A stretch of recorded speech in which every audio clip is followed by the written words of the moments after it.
and every story can change the world. Together we are Global Speakers Talk.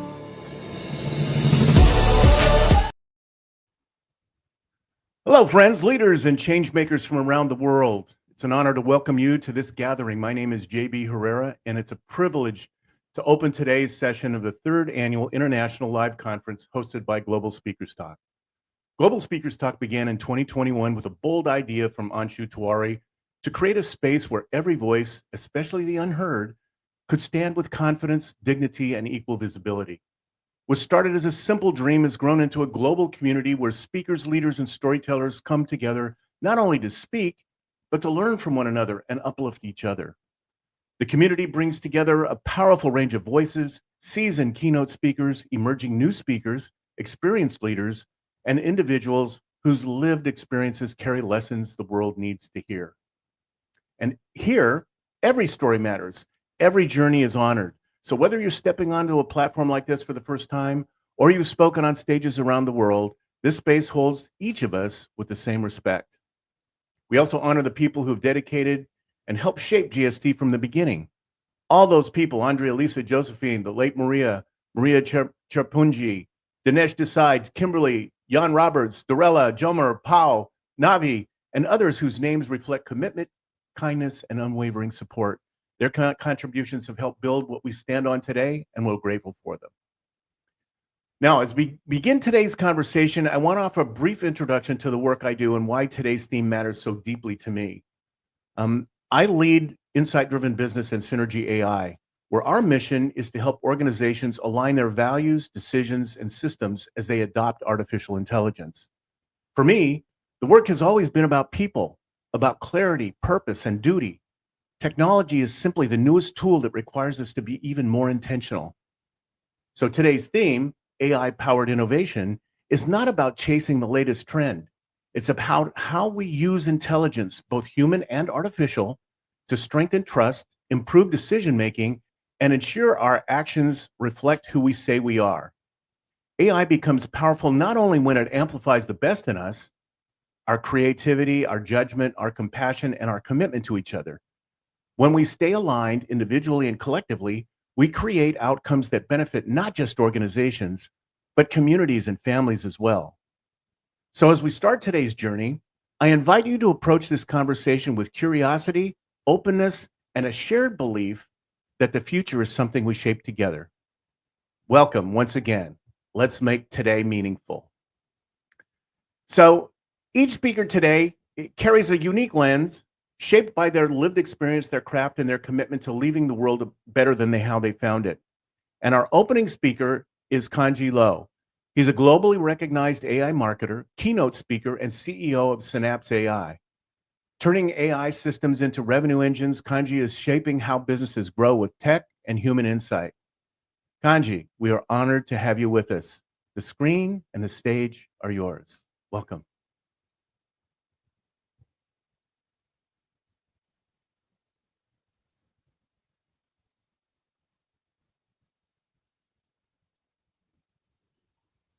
Thanks for having me, JB. It's just a bit of a technical difficulty with the backstage. So thank you for having me. And I want to thank Anshu and the team at Global Speakers Talk, because a platform like this doesn't come that often, right? Where we get to voice not just thought leadership, but just views that, bring us all together, because we are a very communal species. So I'm going to share my screen, and I know that you'll get a lot of value out of this presentation, and we'll go from there. So let me share my screen. Share screen. Awesome. So obviously the theme of this talk is AI-powered innovation. I'm going to share you a framework that can help you hack your business growth, especially when it comes to 2026, because we're about a month away, right? And I think the biggest thing when it comes to anything in regards to, leveraging AI and leveraging technology is that we always are feeling like we're behind the 8 ball. But the thing is that we're still quite early. A lot of businesses, a lot of people still haven't fully leveraged the technology that we call artificial intelligence in their business. So I'm just going to obviously walk you through a bit of an intro on who I am. I think we've done a little bit, but I'll show you why it's really important to look at things from a bird's eye view. The real problem in slowing most businesses down right now, the energy to lead with going into 2026. And this framework, I call it the AI growth loop, which you can take away from this talk, and then just some next steps as well. So obviously, if you don't know who I am, my name is Kanji. I've garnered over 150K followers over all social platforms in the last 8 months. And the thing is, when it comes to blocks and slowing down and all that kind of thing, it really comes down to really addressing you could say the friction, right? We'll be talking about this thing called friction in this talk. It's the friction in your life. It's the friction in your business. It's the friction in visibility. And I was talking to someone today, it was a bit of a coaching call as well. And we're talking about, like, why do you need to, need? Like, do you need to go out for validation? Do you need to do something or an action in your business because you want to get somewhere? So when it comes to, you could say, visibility blocks and growth in your business, it really comes down to how you see those frictions, right? Any type of friction. It could be friction in your business with clients. It could be friction with, getting leads. Is it friction in the processes, the admin? Where is there the biggest friction? And I'll share why this has happened to me in the last 8 months. It's because I've come to address the friction in not just my life, but also in my business. And obviously, this was the last 28 days worth of growth, this views, right? And that's why I've blown out. I was, I think, around 30,000 for a really, really long time. And then I suddenly went to 120. Right. So when you look at your business, where is the most friction? So that's why we slow down. It's not because of competition, right? And obviously there's a bit of a sloth there, right? It's not because of competition, because competition is everywhere.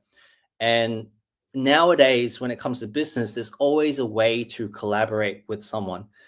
Even with AI, like, look on how you can collaborate with AI as well. And that's the main thing, friction. Like, where can you spot and highlight the friction in your business?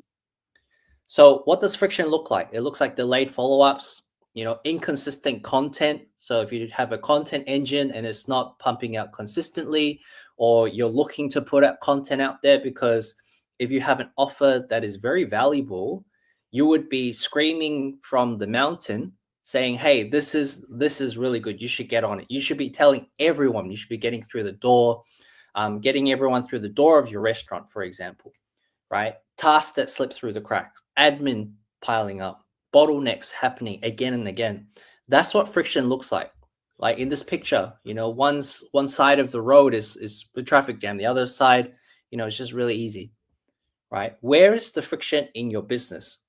Okay. And then once you identify what that friction looks like, that's where you can plug AI in, right? Because if you plug in AI with a foundation that is chaotic, you will amplify and collaborate with chaos. Whereas if you have a foundation where there is less friction, or where there's friction that you've identified, you can dominate in 2026. So I would implore everyone to use one AI system, right? Find out what it is that is causing you the biggest friction in your business, in your life, and implement one AI system. Because if we find that one system, you'll be able to find the next system, right? And what I mean by system is a set of processes that come together, which has an input and an output. Right? What is the input and what is the output. What you get in is what you get out, right? What does that AI system look like? So step one, automate your bottleneck. Look at the friction in your life, look at the friction in your business, identify where that bottleneck is, and start looking at ways and brainstorming, even with AI like ChatGPT, Gemini, Claude, all these different language models and different AI models that you can use to look and identify and diagnose where your bottleneck is, right? Some examples: lead follow-up, proposal writing, client onboarding, content repurposing, scheduling, admin documentation. Just pick one thing and build the AI system on that one thing. Because you see on social media that there's so many tools out there. There's updates on X, on Twitter, on YouTube, on Instagram, Facebook, but just choose one thing that is causing you the most grief. And from there, you don't look at the full transformation just yet. Just focus on that one workflow. Because if you can master that one workflow and that gives you back 5 to 10 hours a week, right? You can start looking at the stage gates on what's next in regards to the full transformation. So you can have a look at that then. So the second step is to redirect hours into revenue. So time is money, right? Like one action you take in onboarding a client, right? It might take you, a really long time because you have all these process documents. But what if you were able to automate the admin so that you get that time back so you can focus on the really, really cool stuff? So for example, you can use those freed up hours for sales, right? You can get more sales. You can even build those sales that bring in more cash flow so that you can hire a team that has AI abilities and then use that and then recycle that so that you get more time to do the thing that you love, whether it's speaking on stage, whether it's, selling, whether it's creating better and bigger offers, right? You can do the same thing as well, where you have more short videos where you can pump out a content engine, outreach, so you have more of an ability to have personalization in your outreach, right? You might use AI to do conversational AI or voice AI to get them through the onboarding process. You also get that freed up time to improve that delivery as well, right? And sometimes you may feel, if an AI is touching base with my clients, I lose that human essence. But who's the person or who's the essence that is powering the AI? It's like, who is using the computer, right? The one that's driving the AI is still in the driver's seat, right? There will be a point where AI will do things itself, but you still have to program it. You still have to train it. You still have to give it the knowledge base. You're still the architect, right? And that's what we tend to look at. It's like, oh, if we use AI, it's going to replace this. No, how can you collaborate with it? How can you improve and amplify what you currently are with it?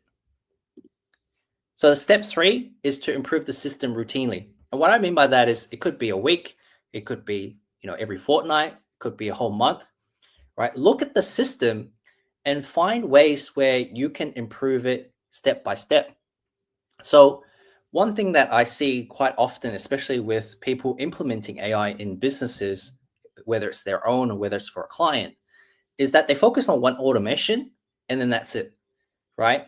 You do focus on that one first. You want to get the first one right, but then you will always consistently try to improve it and, in a sense, have it improve in a timely manner as well. Because once you do that, a 1% improvement over 365 days, that's 365% improvement.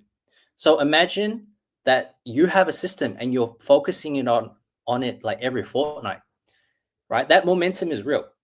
And we don't give ourselves enough credit to focus on these things.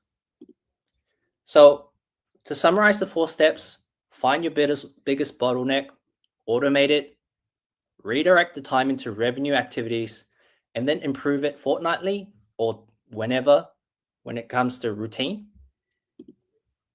And then follow the 80-20 rule. So AI doesn't replace what you are.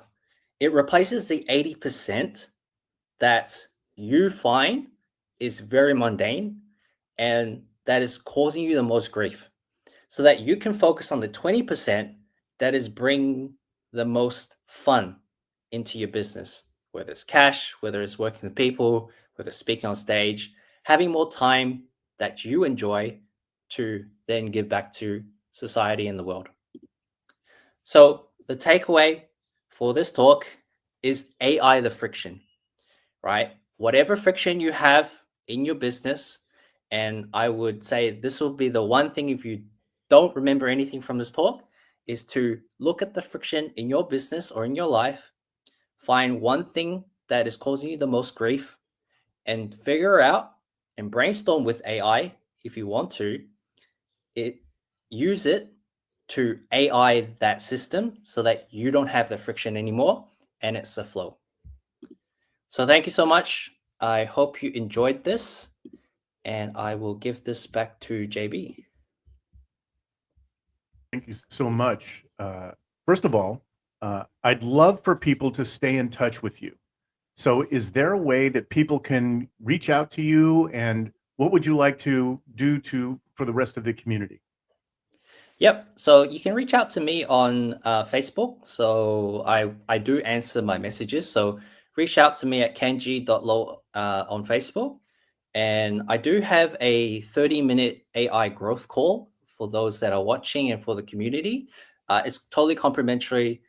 So what we'll do is you jump on the call and we'll just dissect your business and then find where your friction points are in your business. And we will implement and brainstorm on systems that you can take away, or if you want to, you can work with my team over here in Vietnam as well as in Australia, and we can help you as well. Awesome. That's wonderful.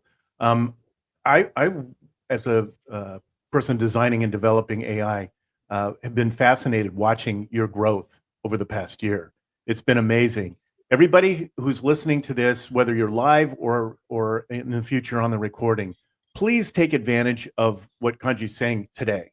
The friction point is really the key to implementing anything in AI. So please make sure that you take advantage. Look at take that 30-minute complimentary call and really improve your life, right? 1%, that's all it takes on a weekly basis. Thank you so much, sir. Appreciate your time. Yep. Thank you, JB. Appreciate you too. Thank you. Awesome. Well, as we continue the journey today, we want to turn to a voice known for depth, clarity, and a profound understanding of human connection. Our next speaker, James MacNeil, is an international best-selling author, speaker, communications consultant, and SuperHuman advocate. He's a 30-year veteran, world-class speaker, thought leader, consultant, and international best-selling author. James helps you live your best possible life as your best possible self through pure spiritual intelligence, verbal Aikido, and as wealthy world changer workshops. He is raising up million-dollar gurus all over the world, teaching from his experience working with the world's most powerful banks, international law enforcement agencies, and sharing the stage with his guru dad, Les Brown, Tony Robbins, Deepak Chopra, Robin Sharma, and others. James, we are honored to have you here. The stage is yours. Welcome, my friend. Thank you, thank you, thank you. What a wonderful introduction. And I hope everyone here has fallen in love with JB. Thank you, sir. You're a gentleman. I thank Anju for putting on this incredible event. And I thank Kanji. And I want everyone to know these are true pros all the way from top to bottom, end to end. And so thank you very much, sir. I'm very jealous of your hair, but I'm going to jump in. So hello, one and all. I want to talk to you about AI and robotics. And I don't have slides. I just want to talk straight with you. So the first thing I want you to know is AI and robotics, their power, their growth, their domination, if you will, is absolutely inevitable. It's absolutely incomprehensible, and it's not bad. I want you to know that it's not bad that new technology is taking over, right? How many of you watching this right now are farmers? Well, a couple hundred years ago, everyone was a farmer. I mean, the whole world was, you're a farmer, you're a hunter, or whatever. There was only a few things to do on Earth. Now, if you're anything like me, you might have unique skills and abilities and profound weaknesses. I have ADHD, I have dyslexia, OCD. a bunch of other fancy things. And I couldn't speak till I was 9 years old in sentences. I couldn't read till I was 21. I have no college, university, but by the grace of God, I've had a miraculous life. I've built multiple seven-figure businesses, and the gold rush has just begun. So I want to talk to you about how this is good for you and how you are good for the future. So let's talk about it. AI can beat virtually every human at virtually every game. So if it's chess or if it's checkers or if it's video games or whatever, AI can outperform humans. AI and robotics make the best drivers. So taxi drivers, truck drivers, of course, the programmers, but then you move into lawyers and the creatives. So it's important that we understand that. And this is a key point. And I really want you to get this. What can be delegated to AI and robotics will be. However, the most transformational things on the planet has always been human-to-human connection, soul-to-soul. You know, we were warned by Martin Buber long ago that there's a profound difference between transactional and transformational. Many people today have moved into, we've digressed from transformational transactional relationships. There once was a time that when you walked into a store or a coffee shop, people would say, "Hey, how you doing? How are the kids?" Now it's like, "Next." What can I get started for you today? That's the new line at Starbucks, which I like it fine. But what I want you to know is your ability to be a human makes you the most precious thing on earth. And sadly, very human beings know how to be great human beings. And so the AI revolution, the robotic revolution, is inevitable. The question is, who's going to employ it to do all the things you're not great at? So I'm not great at most things. However, I've been able to figure out how to do what I'm great at and delegate everything else. Well, in this new world of AI, it has never been better. And I just realized I didn't start my timer. Hopefully I didn't go too long yet. So let's go. Again, my name is James MacNeil. I run a SuperHuman podcast network, helping you to create a following, to be able to promote who you are. Long-form podcasting is the fastest path to building a authentic following of people who know, like, love, and trust you, because we're looking for the human connection more and more and more. Okay, so again, let's just recap a couple of things and then dig in. Number one, the AI and robotic revolution is inevitable and incomprehensible. It's hard to imagine everything that AI and robotics will be able to do. Fine. Second point, that's not bad. That's good. That means you can delegate everything you suck at, right? And for me, I suck at a lot of things. So I love the idea that a person who didn't do college or university, I might not know how to do balance sheets, write legal documents, and run a company and hire, train, and manage. But guess what? AI can do all of that. And so there's going to be a race now to be the world's first $1 billion solopreneur, which means an individual who makes $1 billion a year and has no staff. AI and robotics do everything. So I want you to get excited, not intimidated. And I encourage you not to waste your time on, they shouldn't do AI. That's wrong. Oh, move on. It is. Now you might say it's wrong. Fine, you win or lose. It doesn't matter. The question is, are you going to learn to employ these tools to make your life easier? So the secret here is the human connection, the evolution of your capacity to connect and communicate. And I'm going to encourage you to write that down. Authenticity. Here are the most precious skills moving forward. Authenticity. Can people feel you? Can you get them? Can they get you? Can you feel a real connection? Authenticity. Second, and related, communication. Can you communicate? Can you articulate your thoughts with AI as well as with human beings in a way that's transformational? When a human soul meets a human soul, neither soul leaves the same way. We transform each other by our very presence, by our connection, by our ability to, it doesn't have to be measurable. But you know when you've had a great connection, you know it affects your day, your week, your life, your business. You know that life can be transformed in an instant. In fact, it's only an instant that lives are transformed. It's when you make a decision, when you feel confident enough. An AI can give you information and so on. But when you look into the eyes of a fellow human being and they give you hope, that's priceless. And so you want to be the kind of person who can help people feel connection, feel purpose, feel excitement, to believe in themselves, to believe in their future. So with AI and robotics, I want you to get very clear on the opportunity it presents to you. So my final point is this. I actually don't know how long I've gone. I may have gone for 1 minute or an hour. What I want to say is this, more than anything else, immediately today, see yourself as you incorporated, not an employee, because we don't know what the future of jobs will be. But see yourself as yourself incorporated. So I'm James MacNeil Incorporated, right? The superhuman prophet. So I help see where the money is. I help people evolve and see where their evolutionary opportunities are. And it's beautiful and sweet, but you'll want to see a new version of yourself. So you are you Inc. Now, if you're currently an employee, just see that company as your current biggest client.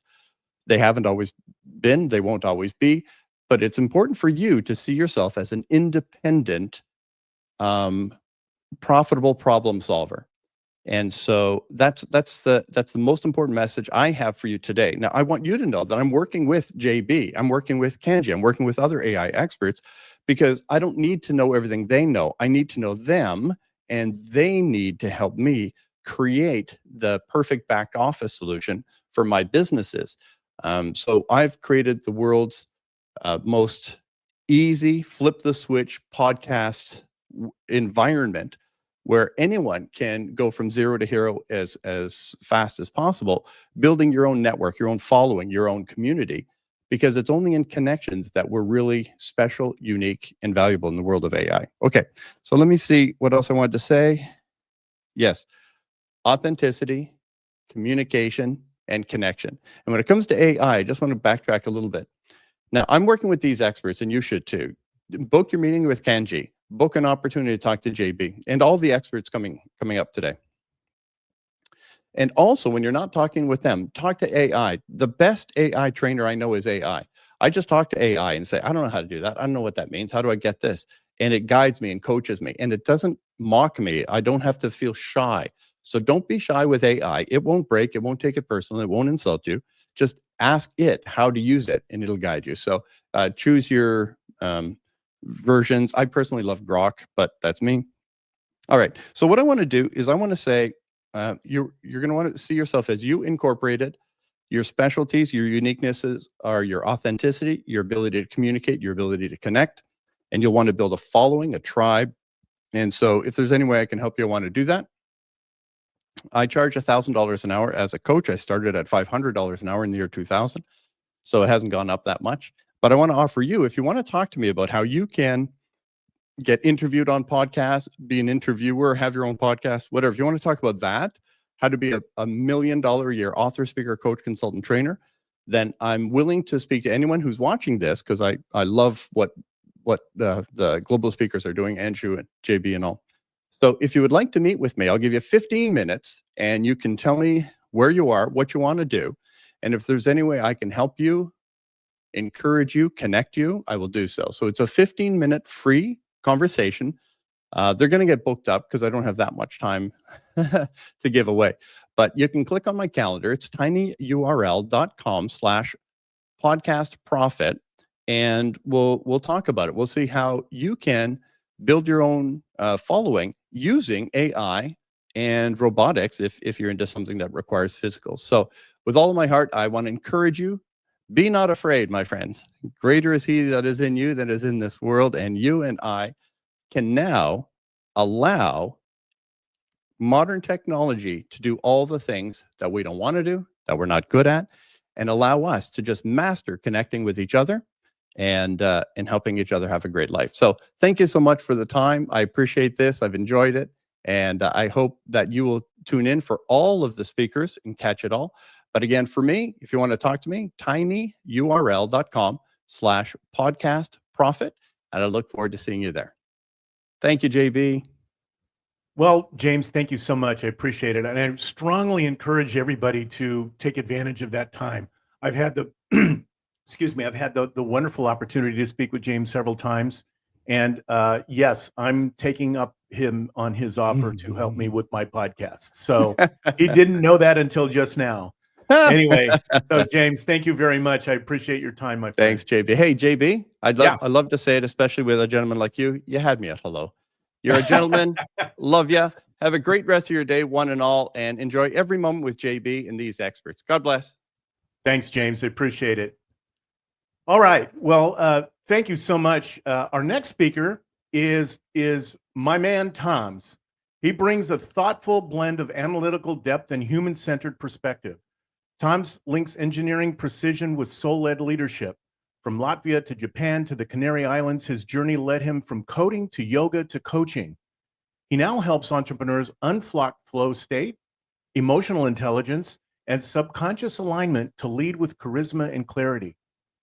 Expect grounded tools, intuitive depth, and heart-driven strategy. Toms, we're here and honored to have you with us. My friend, the stage is yours. Welcome.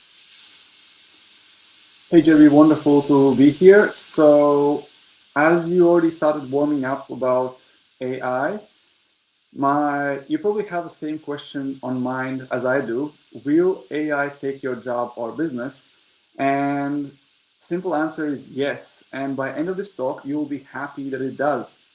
That's my outcome for this presentation, is to feel joy, ease, and simplicity for automating your tasks so you can be more lit up, and so you can get rid of all the dead and drain time in your life and give it gladly away to AI. And you're probably also thinking about, can I do this? Like, who can apply this knowledge that I'm going to share? Well, all you really need to automate your life is access to AI. And if you're watching this, you have a device and internet, you qualified. And second, you need to be able to interact with AI. So all you really need is to be able to read or listen and respond back. You can either speak or type. And here's one of the biggest recent productivity hacks I unlocked myself: use of voice keyboard. So if you're typing a lot, especially text, emails, then this will be a big one for you, because your ability to speak is a lot faster than type. So try out on your Android, on your iPhone, turn on voice keyboard and be amazed how much faster communication goes. And finally, this presentation is, this speech is made for those who want to actually feel good. So if you're one of these, this will be applicable for you. So automation, you might think like you have nothing to automate in your life, or you may think that you don't know how to do it. Well, I will run you through a simple 3-step flywheel. So first, you may ask yourself, what can I automate? And I give you 2 simple things in life you can automate. It's your dead time and drain time. So take a time to reflect. Where do you have time in your life, in your day? Maybe retrace your steps today, where you did something that did you almost nothing. Like you had almost no or low return. And even if you're hyper productive, like some of my clients are, you always have the least productive tasks. So check your day and see where you have no or low return, either in money or in energy or in connections. Whatever you value, you can figure out how valuable the time is for you. And finally, and second, the drain time. Like, it's a time that drains you. Those are things that you do, that you need to do, but you don't really enjoy them, and some of them even drain you. Some people it's taxes, some people it's writing posts, like whatever the thing is for you, be mindful of it and keep it in mind for the next step. Now that you have something that you kind of think about, you want to get rid of in your life, you're probably asking, can I automate it? And simple answer to that question is yes. You probably have used ChatGPT by now, and you probably have this training from ChatGPT. Every time you ask it something, you already know in advance that answer will be yes and this is exactly the same. And you probably will not believe me when I say that everything can be automated these days, or soon will be possible to automate it. But don't trust me. You already heard from speakers before that you can use AI to use AI. you can use AI to teach you how to automate things. So you didn't need to know how. All you need to know is what needs to go away from your life. And then you open your ChatGPT, Grok, or any other AI where you can actually ask, I want this gone, what are my options? And it will tell you your options. It is as simple as that. It's easy. You show up, you take your phone and ask and tell, like, this is my situation. I want to get rid of this post-writing thing. And that's it. You ask and then you implement. And if you're still curious, like, but it cannot possibly implement this. Like, I don't have anything actually that practical in my life. So I'll give you a few examples from my own life. So first, if you have a business and you have a brand, you probably have thought about, well, maybe I will write a book. Well, these days you don't have to write a book. You can speak your book out, and that's faster, easier, and more enjoyable for many people. You just speak your book out. That's one example where you can have automated things, or at least leverage AI. Second example is a bit more personal. I'm posting meditations every single day, and every single day I have to come up with a title, background picture, cover photo, then record a meditation itself. There's many steps in a process. And one of the most annoying parts of the process was thinking of a flower name every single day, generating beautiful flower with a bee in it, and then use it for a cover and processing it. And it took me like 5 to 15 minutes, depending on how efficient it was every single day. But then I started thinking, there must be a way how to automate it. So I looked for solutions. And in the beginning, I just created a spreadsheet of 400 flower names, so I don't have to think about it. That was amazing. So I just have to just pick one. Picking is easier than thinking. Then I thought, well, now I have to generate a photo. Maybe I write a prompt based on the flower name. So I did that. So now I have 400 prompts. I just have to copy paste it, and that's a lot faster. But then I'm thinking, there must be a way how to do it even faster and easier. So the next step was I asked, can I actually do it automatically, the whole list? Can you generate me 400 pictures? And actually you can. You just go on a website, I used make.com, and create a simple block scheme, which literally did that. Read 400 names, 400 prompts, put it into Gemini AI, generated 400 pictures and saved it to my Google Drive. Press of a button, few clicks, few drags, automated. And I saved many hours for the next few months ahead that I still have to create my meditations. So what is possible for you to automate is limitless. And if you don't believe me, ask ChatGPT, like literally. And I'm sure it will tell you, yes, it's possible. And it will show you exactly how. And finally, nothing changes if you change nothing. So you're probably now asking, is this actually worth it? Because yes, automation, you still have to do it. You know, there's time investment in there. And you can simply ask, well, what's the return of investment? How much time you realistically need to invest and how much time you get back? In my case, it was hands down worth it. For you, you have to decide for yourself. And again, you can use ChatGPT or your favorite AI to help you to see the return of investment. And finally, it's also about living lit up, enjoying life. So what you're doing is, by automating, is you give yourself more free time so you can do the things that truly light you up. Whether it's being with family, connecting with friends, having a human connection. That's what automation is about. So you can do the things you truly want to do. And is that worth it for you? Is there anything that you want to have more of in your life? And if there is, you can either look at your dead time and eliminate it, or look for things you want more of and then create time for that. And it is as simple as that. And believe it or not, we already ran through 3-step flywheel process already that you can implement for anything in your life that you want to automate. So the first step was identify. So what drains you and what can you automate? Simply ask yourself. Ask your ChatGPT, ask your AI, what is it that you could automate? As Kanji said, pick one thing that you can do. Pick that one thing and follow it the whole process. Next, eliminate it. Ask your ChatGPT, ask your AI, how can I automate it? And follow the process. There might be some snuggles, there's also some friction, some resistance, some things to learn. But never mind, you have AI for everything these days. You can even share your screen and ask AI to guide you through a process, configuration, like everything is available for you these days. It is simple and easy. And finally, replace the time that you just made with automation with something that you love. So ask yourself, why am I doing this? Because there might be some challenges to face as you automate your life. Make sure it's worth it. So identify, eliminate, and replace. And yes, AI will take your job, but it only will take the job that you give it.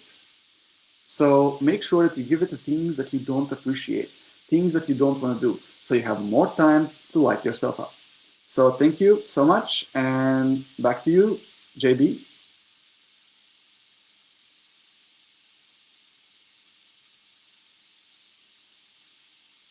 You're muted, JB. Sorry about that. So, Toms, I wanted to make sure that everybody could take the opportunity to reach out to you. As you can see down below, everybody, there's a link that you can use to reach out to Toms. And Toms, tell me what people will be able to do when they reach out to you. So basically, what you see is a link to my school community, which is free community for everyone who appreciates living life in love and improving their productivity through flow state. So it's very simple. You go to the landing page, join the community, and then you have access to me. You can ask the questions to me, the community, and enjoy like-minded, like-hearted leaders. So, and then, yeah, we take it from there. Awesome. Okay. Well, thank you so much, Toms. I appreciate you being here. Wonderful information. And everybody, please take the opportunity to click that link and speak to Toms, because there's a wealth of information that he has for you. So again, thank you very much. Appreciate it. And looking forward to hearing more from you. So now what I'd like to do is introduce a powerful duo. Bruno Marcinkowski and Stacie Steinbrecher are co-founders of AI Unlocked and Dream Team One Real Estate. They're pioneers in making AI tools human, simple, and powerful, empowering professionals to turn likes into leads. Bruno and Stacie, thank you for being here. The stage is yours. Thank you for having us. Good We're morning. super excited. Good morning, JB. How are you? Oh, absolutely awesome. How are you guys doing? We're great. We're great. Other than some rainy weather here, we're doing well. Excited to be here. Awesome. Well, I can't wait for you to share your wisdom with everybody. For myself, I didn't realize that you were so deeply into real estate, but I will tell you that I worked for many years as director of marketing for an MLS here in California. So I know your world and what you've been able to do. So thank you so much for being a voice of reason and innovation in that industry. So take the stage. Go for it. Okay. So, JB, thank you for the opportunity, and Anshu, thank you for the opportunity. My name is Bruno Marcinkowski, my wife Stacie Marcinkowski. Appreciate the really, really grand introduction.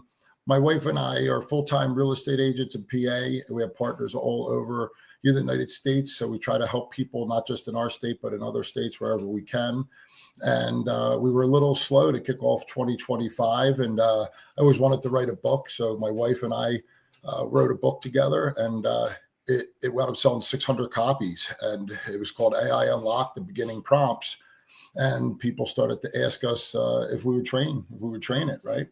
Yeah, it started out, agents were asking us what we were doing a little bit differently through our social media platforms that was enhancing some business that we were receiving all throughout the world. And so we wrote the book, and then people said, well, you're going to teach it. So we thought about it again. And so we started calling other brokerages and getting into rooms to hands-on make it an interactive experience. So it's not just on Zoom calls, it's in person, it's live, and we touch every single person, making sure that they have the basic ChatGPT, Canva, and CapCut downloaded on their phones, and we really help take the fear out of what everybody's thinking about artificial intelligence. And just like you said yesterday, JB, about embracing it, it's here to stay, but it also can make our lives a lot more effective, a lot more efficient.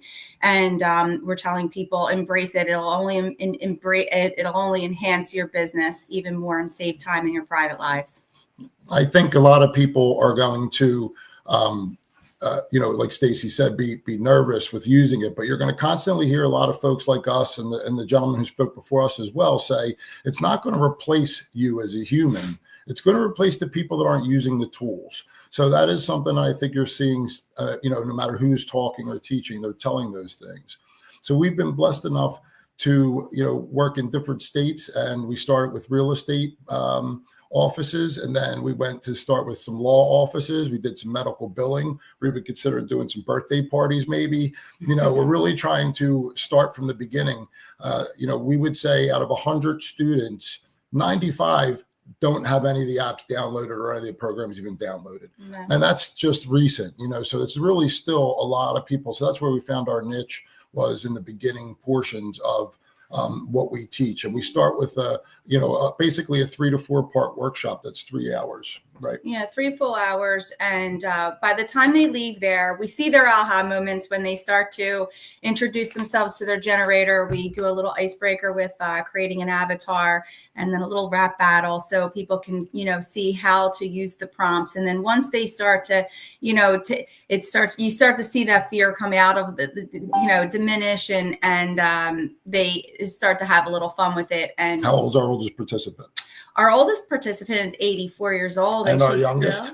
Our youngest, I think, is 12. Yeah. Yep. So we did some private classes for families who own businesses that wanted to get their kids involved and with their softball schedules or soccer schedules and getting them, kind of more self-sufficient. And we found that people just have really, really enjoyed it. Then you start to see their mind start to, really factor in everything. And so once I said, you use your first prompt and you ask that question, it starts to trigger your mind to think of the next one and the next one. And that's where you start to really get to season your generator. And we name ours. So mine's Atlas and my husband's is Sage. So we encourage people to name their virtual assistants. So they can help you. And that's perfect. And a lot of people ask why we chose ChatGPT as our main source for a large language model. We are introducing some new large language models. Gemini is doing really, really well right now. So we do feel like we're going to bring some of that in, that's a little bit of a coming soon announcement for 2026 for our workshops. ChatGPT right now is going to start to hit 1 billion users per week, not month. 1 billion users per week. I think right now it's probably 600-700 million users. And we want people to download the program. We found that it's the easiest, and it's part of a lot of other programs. Now you can get into more elaborate ones, but ChatGPT, we found pretty universally has been the easiest for people that are just getting started. We do suggest folks pay the $20 version. You don't need the $200 version if you're not going to be doing any vibe coding or anything. And we tell people to pay the $20 and introduce yourself right to your generator. Like Stacie said, mine is Sage. She's helped me with all kinds of parts of my life. Do remember, they're not licensed tools though. It might help me with my medical and surgeries I had just went through. I do want to make a small plug. I just got the opportunity, and I do mean opportunity, to go through kidney cancer because it was a tough situation, and we just want to give a small shout out, for people to get those scans. We do talk about health on our shows and things like that. So just to switch gears for 1 second, liver and kidney scans aren't really, at least in our country, always looked for if you don't have any problems. So please just keep that in mind, because I was lucky enough to catch it in time. It was an incidental finding, but Sage, again, helped with doctor's appointments, factored in all of the, where our medical coverage was tiered and where to go. And it really cut out about a few hours of staying on the phone. So it's not just for your businesses. We stress that people use it in your personal lives, use it to keep you, with fitness, with health. all of those types of things that you can really expand it. And we find that it's helped us tremendously, and it's a good companion too. Yeah. So to move on through there, the other AI tools that we've been using and training on, and, we're into the thousands of pupils now. Pretty crazy, to be honest with you. I know. That ChatGPT has been a great tool. We've been teaching Canva AI. We believe it's one of the most powerful design tools on the planet. It is integrated with OpenAI. And then we also work with CapCut, my wife's favorite. We're giving these tools away, and we're talking to people about it because after all the years and decades of doing video editing and coding and things, these have been the most user-friendly. And we are open to reach out. If you want to ever reach out to us just to talk about it, we like helping people. We want people to be ready for this because Stacie went through when they changed from Microsoft and they changed all the computers in the law offices. And it's kind of the same thing now. Yeah, prior to real estate, I was in business for 25 years working for the law, for the legal field, and being a director of operations there. I really, really wish that it was that, going on back then, because it could have really saved a ton of hours in your business. So no matter what industry you're in, it doesn't matter. Start to get involved, start to embrace this. This is happening at such a rapid pace. We would hate to see people be left behind and try to catch up at a later time. There's no time like the present, like we're saying, and it's very, very user friendly. So the three that we've named specifically are very easy to use. My husband's background was in computer engineering, so he was a coder and he was in engineering, but I was not. So we kind of used each other as templates per se to see what worked best and what would be easiest for people to learn that weren't so tech savvy in the coding world. Yep, absolutely. Yeah, that was great. So what we would like to tell you guys is a couple of things. There's a couple other tools like Calendly that helps keep you organized. And I also always like to mention ManyChats as well for Instagram. These are very easy AI tools. They're plug and play. Again, my wife and I prided ourselves on working with beginners. We really, really start at the very beginning from the actual download process. And we really walk through basic prompting, and for the listeners that are just getting started, if you're just opening up ChatGPT for the first time, like my wife said, and a lot of other speakers you hear today, ask it, prompt, hi, I'm Bruno Marcinkowski. I have a gray beard. I'm 6'1". I'm an Italian guy from Philadelphia. I'm a real estate agent with my beautiful wife. Nice to meet you. Can you please tell me how to use Please tell me how to use ChatGPT in 10 easy steps, and talk to me as if I was a third grader. And it will literally go down one by one by one and start giving you some very, very basic, easy to use prompts.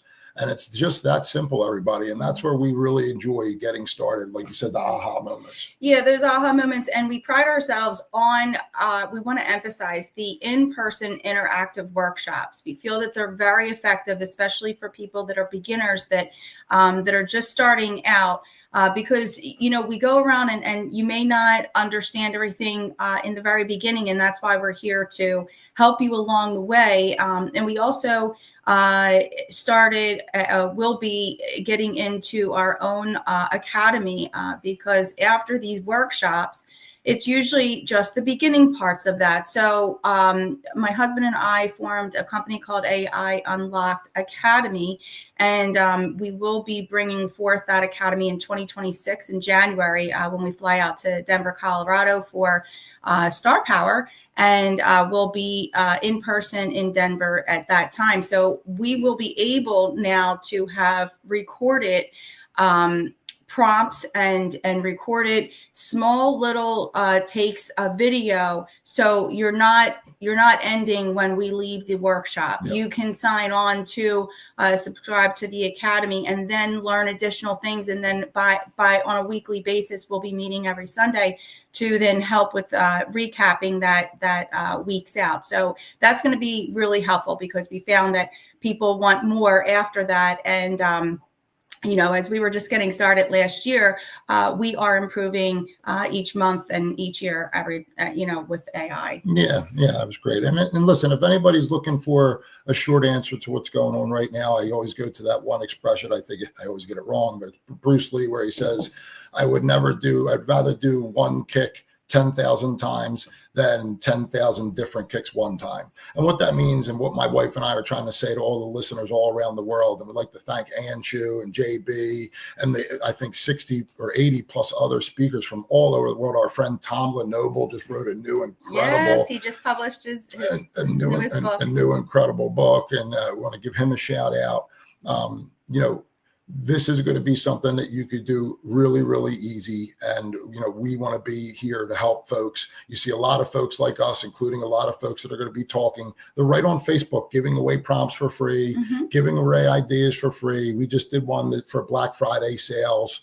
You can do something as simple as, prompt, I am going to shop at Target today. Please find me all the coupon codes, all the specials per day for the next 30 months and 30 days and make sure they're not expired.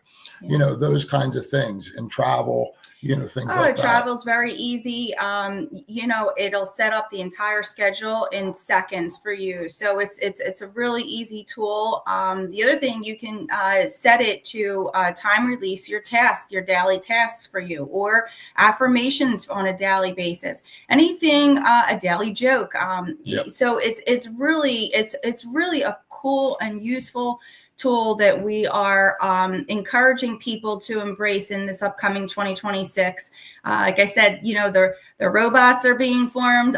They're out and about now. So, it's just a matter of time until we see those things walking around. So we say, let's get in front of it. Let's get in front of it for 2026. It's not too late. We have beginner classes all over the world that we are going and teaching at, and we have more scheduled in the upcoming 2026. So it's here. And if you need to, reach out to us, you can easily find us on Facebook, or just shoot us a DM, and we can reach out and be of any. We do some of, virtual work if, for private mentorships and things like that for people that need some assistance. So we're really here just to help people take that fear out of it, because I know how that felt, like Bruno said, when I was in the legal world and we were transforming from, word perfect to Word. Everybody was on the fence and fear of change. You said they were afraid of copy and paste. That was really crazy. Oh, it was nuts. It was nuts. So, we really had to get through that, because people don't like change. You like doing what you're accustomed and what you're used to, right? We're all in that. That's just a human nature factor. You feel comfortable doing the same things that you're used to, but now it's time for another change. And it's a good one. So we're just telling people to, get on board and let's have fun with this, and let it be useful for you. Let it help you, expand your business, enhance your business, enhance your personal lives. It's here to really make you more effective and more efficient. Yeah. And on the flip side of that, this is going to be the first, revolution, if you will, where, the white collar worker is going to have the biggest fear, and the blue collar worker is going to be able to stand tall. So for the first time in history, Stacie, right, you don't have, that the plumbers and the roofers and things, but we are finding that we're able to help even the contractors. We're taking pictures of, maybe damage on a wall or on a home inspection. We're able to give, you could tell the story of when we had septic tanks. There were some septic tanks that are for our bathrooms. There was 3 different manhole covers, and we didn't know what they were. We were able to take a picture of it, ask what it was, and it was able to tell us a ton about what we didn't know. So these are just simple tools, and we really enjoy the folks that haven't even started yet. And if you're one of those folks, you could certainly reach out to us. We could talk a little bit about CapCut as well. Yeah, CapCut is a great video tool that I find very fun. It's trending. You can have birthday announcements. You can use it for concerts or advertisements, promotional things. You can really get your message out, and you only have a couple of seconds to grab people's attention on social media, guys. So we are re-emphasizing that digital marketing is what you need to be focused on now.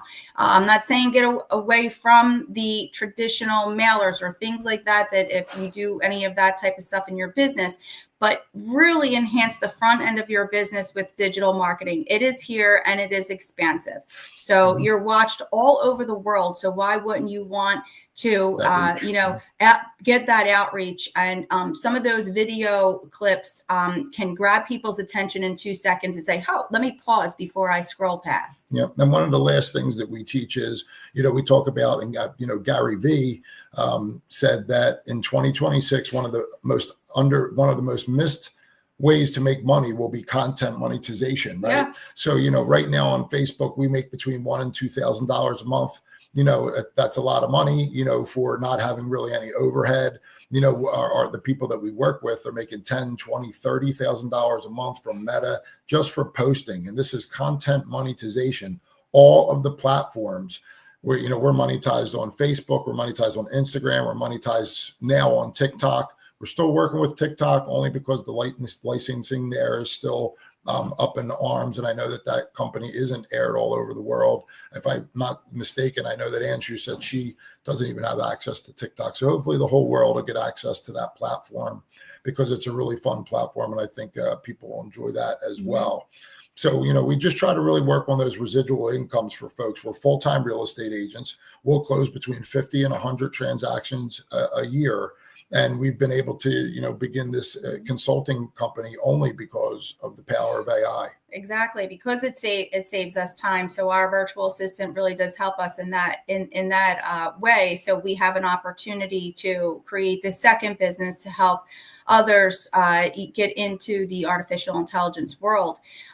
For stay-at-home moms, or people looking for something different to do and are at home, or if you want to create a second business, think outside the box. You can create all the things that you see on Facebook, and I'm sure you see the Facebook ads, like the posters and and the mugs and things like that you can customize. You guys can do this yourself. You guys can create your own images through ChatGPT, through Gemini, through CapCut. You can Canva. Yep. You can create all of these things and create your own little business. So it's a way to also expand your horizons. If it's not something that you want to do on a full-time basis, you want some extracurricular activities, this is a way that you can create some extra passive income for yourself and have fun doing it. Yep. And to mention Canva AI, I think a lot of folks listening in probably use some form, are on Canva at some point if they're doing any kind of marketing, and when we go into our classes, we ask people if they're using Canva AI, and most folks, 95 out of 100, say no. So just make sure if you're using Canva, when you hit your home button, go to Canva AI and spend some time there, especially if you have the paid version. There's a lot of tokens there. You get tokens, they're AI tokens, if you will. And Canva can create video and images just the same as, ChatGPT and Gemini and Nana Banana and some of the other great tools out there. So, we really appreciate the opportunity today as we get ready for our second book to come out. And, we have some cool plugs coming there as well. Yeah. So, do you want me to expand on that? Yes, please. So we've been in touch with Michael Silvers and Jeffrey Ross from the LA Tribune, and we are so blessed to have them as our mentors and coaches. They're helping us along, and they're going to be, working with us through this next upcoming year. And we are really, really excited to be partnered up with them. They're helping us build our podcast, which will be called AI Health, Homes, and Happiness. If you're not following Jeffrey Ross on Facebook, he's a great person to follow. That's another good tip and trip that you get into those Facebook groups, get into those Facebook groups where you want to learn, put yourself in some AI Facebook groups, put yourself in some Canva Facebook groups. There's a lot of great mentors and tutors in there that are happy to give, some opportunity away, so We appreciate it. JB is going to join us shortly. Yep. So we're all ready when you are, JB. We really appreciate it, the opportunity. We're from Philadelphia, Pennsylvania. You know, we have just a couple of shout outs to some of our friends in Philadelphia, Greg Matza and some other folks. You know, we appreciate everybody that supported us along the way, including Ann Chu and you, JB, and all the other great speakers. Oh, our pleasure. Absolutely. Thank you so much for being here, both Bruno and Stacie. A lot of great information that you have there, especially for beginners. Do you have a link or something else that you'd like to share with people? Sure. You can find us at www.thedreamteam1, it's just the one.com. And then you could also go to www.aiunlockedacademy.com. We're starting to get registrations ready for our AI classes as well. So both of those websites, and we implore everybody to follow us on Facebook and Instagram there. It's just our names, and you can just follow us there. One last tip, JB, we just want people to also be in professional mode for Facebook. You know, you want to make sure that you switch that over so that your account can grow past 5,000 followers. We really tried hard to give some nuggets away today to JB, because a lot of people come on the shows and they tell a lot of great stories, but they don't give some actual value to take away. And I think my wife and I tried to do that today for you guys. Well, you crushed it. A lot of great nuggets that you have here. So really appreciate everything that you've talked about. I can't wait to, have my Higgins meet with your sage. So We'll have a great conversation. Oh, let me tell you, absolutely. Well, thank you so much, Bruno and Stacie. Really appreciate the opportunity for you to be here. Everybody, please take the opportunity to reach out to them, because if you're beginning, especially, you need to have their expertise or people like them who really understand your need, and they can guide you and do all kinds of wonderful things for you. Look forward to working with you guys. I'll reach out. We'll stay in touch. Thank you. Awesome. Okay, you take care. Thank you, everyone. Well, that was amazing. If you're a beginner in the AI world, Bruno and Stacie would be wonderful sources for you to learn how to implement some of the elemental and beginning and foundational principles of artificial intelligence. So now what I'd like to do is turn to our next speaker. Our next speaker is Shadab Hussain, who brings a powerful blend of analytical insight and human understanding. Shadab is a pioneering global technology leader driving innovation at the intersection of artificial intelligence, blockchain, and quantum computing. So where we had the beginning before, now we're going deep into what's going on in AI. As lead engineer at MathCo, he spearheads transformative solutions in engineering and generative AI, shaping the future of enterprise technology. So Shadab, we're honored to have you with us. The stage is yours, my friend.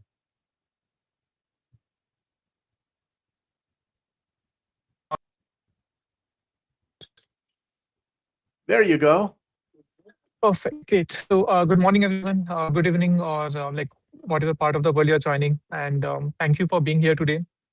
And it's really great and amazing to hear so many incredible speakers sharing insights about what they've been doing and leading the industry. Yesterday, I couldn't join because of something, but it's really an honor to talk about AI today. So I want to start with a statement that might sound a bit extraordinary, but it's happening right now. And for the first time in history, we are seeing innovation itself is becoming autonomous. And think about that for a moment. We have automated production lines, we have automated data analysis, we have automated content creation. But what if I told you that the very process of innovation and the act of discovering new ideas, testing them and bringing them to market is now being reimagined by AI. It's not anymore the traditional way of inventing and going through the research methodology, prototyping, waiting for the approvals and all. Agentic AI is changing the whole sort of the process itself, and the way the industries are trying to catch up with also very fast. So before jumping to the topic a bit more about me, JB has already given my intro. I've been working in the industry from last many years, focusing on AI since the beginning of my career. I have helped multiple clients and companies in adapting AI and building data and AI products. And as the transformation is happening in the industry, be it the traditional data science, machine learning transformation, Then after that, we have seen the era of Gen AI, that ChatGPT moment and all. And then now we are moving towards agentic AI. And agentic AI also, if I talk about, it's more like a hype. Just agentic AI itself alone cannot do everything like how we are expecting. But more overall, if you look at it, is systemic AI. And what do I mean by systemic AI is like we're trying to build a system by using different components of like the APIs, the data layer, the traditional machine learning models, the Gen AI capabilities, the LLMs, the multi-models like Gemini and Cloud or OpenAI models, to bring them all together in a system and make them work autonomously so that we can expect the outcome, whatever like we're trying to achieve out of it, right? So that's where we are heading. And I'm the person who has been more interested into deep tech. So I've authored one book on financial modeling using quantum computing as well. I will not touch more on the quantum side because like that's the next emerging tech which is coming and is already there in the industry. But I will try to keep you more on the agentic AI and where we are heading and what the next couple of years are going to look like. So we are witnessing a rapid shift that's happening right now, and traditional AI gave us answers. For example, if you ask like what is weather, it will give you what weather is. Then there was the era of generative AI. It gave us content, but agentic AI, it gives us action and decision making. And as of now, companies are deploying autonomous AI systems that don't wait for human instructions. They reason, plan, act, and learn on their own. So if some of you have used, for example, Manus, it's a platform, you can say developed by a Chinese company. Similar capabilities we're seeing now in Gemini by Google and Cloud by Anthropic as well. Like you just give them a prompt and it will do all the research. It will get all the content for you. It will plan out, it will restructure the content as per instructions, and then it will give you the final outcome that you don't have to wait and perform any of the actions manually. Obviously, if you want to keep human in the loop, and in certain use cases, human in the loop makes sense. We cannot completely eliminate them, but we can plan out those things. So here's the challenge for the organizations, right? Everywhere they are struggling to innovate at the speed demanded by today's market. And the old innovation cycle, as I was talking about, the familiar pipeline of idea, research, prototype, test, deploy, it is too slow and it is very expensive also and too dependent on human bottlenecks. For example, like if we talk about crucial from the start, like how agentic AI is not just going to be the another iteration of AI technology. It represents a fundamental paradigm shift for us. So we want to understand first, right? Like many of you would be already knowing what exactly agentic AI is. But like for many of you who doesn't know, at its core, agentic AI refers to systems that can reason, act, reflect, and learn without requiring step-by-step instructions from humans. And these are AI systems that demonstrate goal-oriented behavior and autonomous decision-making also. So let me give you a very concrete example. If you ask traditional AI, what is weather? It gives you an answer. If you ask generative AI, write me a weather report, it creates the whole content for you. But if you tell an agentic AI system, I need to organize an outdoor event next week, it will check the weather forecast, it identify the best day, find available venues, check your calendar, send invitations, and book the location all autonomously. You don't have to like do like anything manually over there. So that's the era where we're heading towards, right?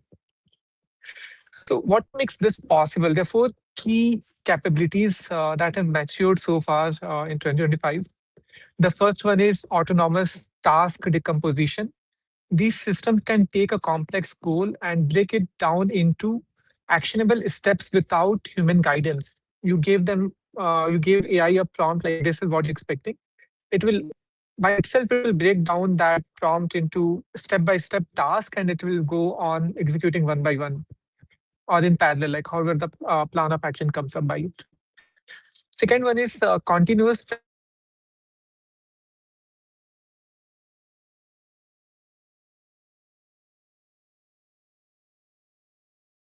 self-mind. And I hope I'm audible. Yeah.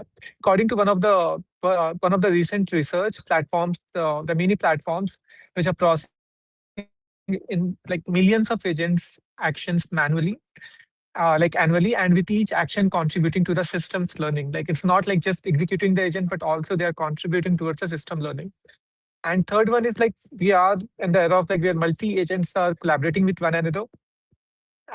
When we say that, I mean, we're going to deep dive into this later, but imagine multiple specialized AI agents you have, and they're working together like a team, each bringing their expertise to solve complex problems. Like how so far we as a human being have been working in a team, right?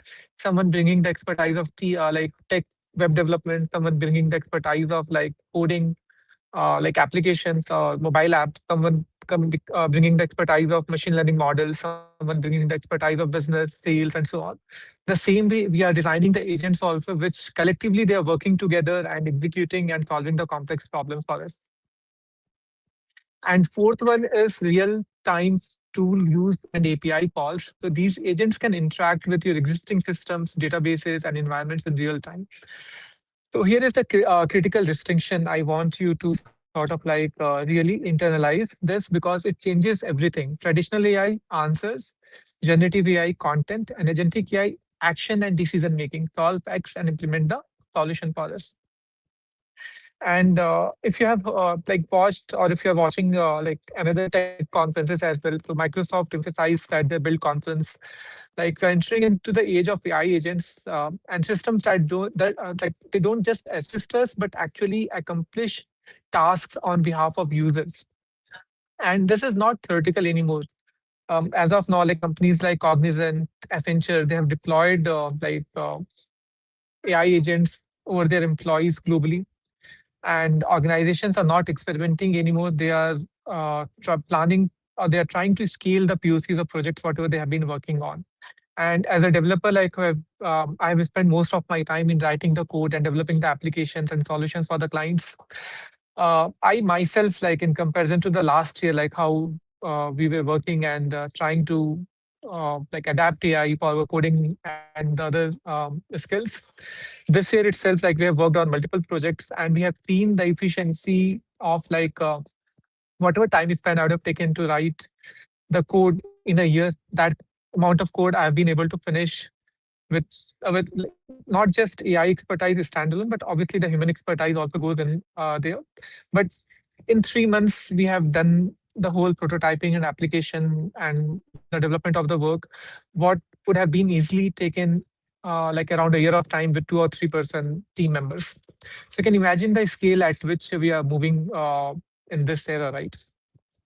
And according to Gartner's projections also that came out this year, by 2029, agentic AI will autonomously sort of like resolve 80% of common customer service issues without human intervention, which is going to lead to 30% reduction in operational cost for the organizations and the companies.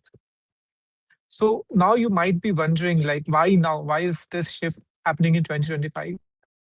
Well, that brings us to the next point. The traditional innovation cycle is fundamentally broken for today's demands. And agentic AI is the answer we have been waiting for so far. Okay, so let's talk about like when we say the innovation is failing and why it is human limited in today's world. So let's talk about the elephant in the room right now, right? The traditional innovation cycle that we have relied on for decades is failing us. And I want to be very specific about why. So if you sort of like understand traditional innovation pipeline, we start with ideation, we do some research, we prototype, we test it, we deploy, we iterate, and we keep on improving over the period of time, right? So this pipeline, this flow has 3 fundamental flaws. First one is it's slow. In, for example, in traditional pharmaceutical R&D, if you consider that example, bringing a single drug to market takes 5 to 10 years and sometimes even up to 15 years. And think about that, by the time you have finished innovating, the market you were innovating for has completely changed for us. Second one, it's human limited. You are constrained by the number of researchers you have, their availability, their cognitive capacity. And if your best researcher is on vacation or working on another project, innovation stops then and there itself. You don't have like any complementary same level of expert researcher to make sure that innovation is not stopping. And third one, it's very expensive. According to one of the recent data, the average cost of bringing a new drug to market goes in billions at times. And when you account for all the failures along the way, and the pharma industry is not just unique, every industry faces similar scale challenges, be it retail, be it manufacturing, and so on. And if we talk about the modern barriers, like what makes it even worse in this year or in the upcoming years, it's not like we are dealing with predecessors that we have never dealt with. We have data overload. We are generating more data than humans can possibly process. Organizations are drowning in information but starving for right insights. We have talent gaps also. There simply are not enough specialized experts to go around. And when you do find them, they are incredibly very expensive and in high demand. And we have fragmented tools as well. Most companies are using dozens of different tools that don't talk to each other. For example, if you're working in an organization, you would have seen your CRM doesn't talk to your research database. Your prototype system doesn't integrate with your testing platform. And perhaps most critically, long experimentation times in a world where your competitor might launch a competitive product next month. Waiting years to validate a hypothesis is a death sentence for the organization now. Right. So here's the opportunity and the insight that changes everything. And this is really the foundation of what we are discussing today. Innovation is not an event. It must become a living, adaptive system for us. And what if instead of innovation happening in quarterly cycles or annual reviews, it happened continuously 24/7? And with AI agents constantly exploring possibilities, testing hypotheses, and refining solutions, the evidence is already here with us. We have one of the intelligence report I was reading, which got released, I think in the month of October. They have in that report they have presented that with high automation maturity are adopting agentic AI at rates of 25% already implemented and another 25% planning within a year. And meanwhile, companies with low automation adoption is effectively zero for them. And we're witnessing two-speed economy merging, companies that can leverage agentic innovation and those that can't. And that gap is widening every month. So the question becomes, how do we fix this? How do we transform innovation from a linear, slow, expensive process into a continuous autonomous system? That's where we need to walk through each phase of the innovation cycle and see how agentic AI reinvents it. And if we start with very beginning, we start from the ideation and prototyping and so on, right? So very first phase, if we talk about that is autonomous exploration and blueprinting. This is where it gets really exciting. So if we walk through how agentic AI transforms the first two phases of innovation, that is ideation and prototyping for us. Traditionally, we have seen manually when we are doing something, how time intensive that process is. But if we look at what autonomous exploration, how AI agent can scan, search continuously, every published paper, every patent filed, every competitor announcement, every piece of user feedback, they are processing millions of data points that no human team could possibly review within that span of time, right? And they generate evidence-backed hypotheses automatically. They are not just throwing ideas against the wall. They're identifying patterns, gaps in the market, emerging needs that even your customers might not even articulate to us. So the result, what used to take weeks, happens in hours now. And instead of generating 5 to 10 ideas, you're exploring hundreds of possibilities simultaneously. So let's try to understand this with a very concrete example that illustrates the power of this approach. So imagine we have an research and development agent. It proposes 17 design variations for a new material and simulate their outcomes overnight. So think about what that means. I don't know whether we have the audience here from the material discovery or material science team or not, but this case is related to that industry specifically. So your material science team goes home on Monday evening having set parameters for what they're trying to achieve, and they're sleeping, they're enjoying their time with the family while the AI agent is doing their work. The AI agents are exploring the chemical possibility space. They are generating seven different distinct molecular structures. They are running computational simulations on each one. They're predicting their properties, strength, flexibility, cost, manufacturability, etc., and ranks them by likelihood of success. And next day, when the team is arriving, let's say today's Tuesday, Wednesday morning, the team is arriving. They don't start from scratch. They start by reviewing those 17 fully analyzed, newly discovered material molecules, each with simulation data, recommendations, their hypothesis, everything being tested by AI agents. So you can imagine, right, like how fast we can prototype, we can ideate. Next phase is prototyping. So traditionally, the phase where great ideas go to die because prototyping is slow and often very expensive as well. With AI generated blueprints, agents are creating product specifications, architectures, and code scaffolds automatically. And here is what is happening in real organizations right now.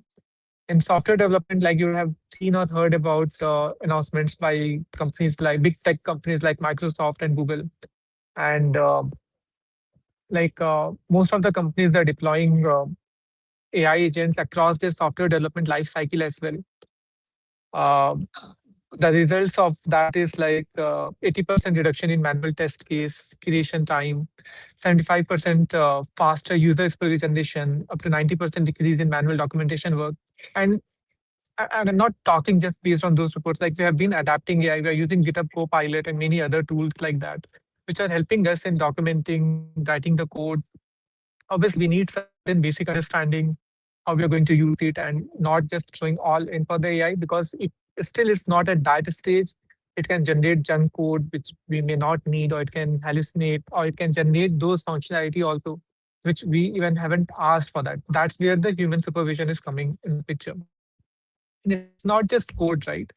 Agents are designing sort of like product blueprint for physical goods, system architectures for complex platforms, process workflows for service businesses, and treatment protocols for healthcare. And if we talk about multiple agents working together, for a design agent is creating the initial architecture. A validation agent is sort of like checking for flaws or constraints.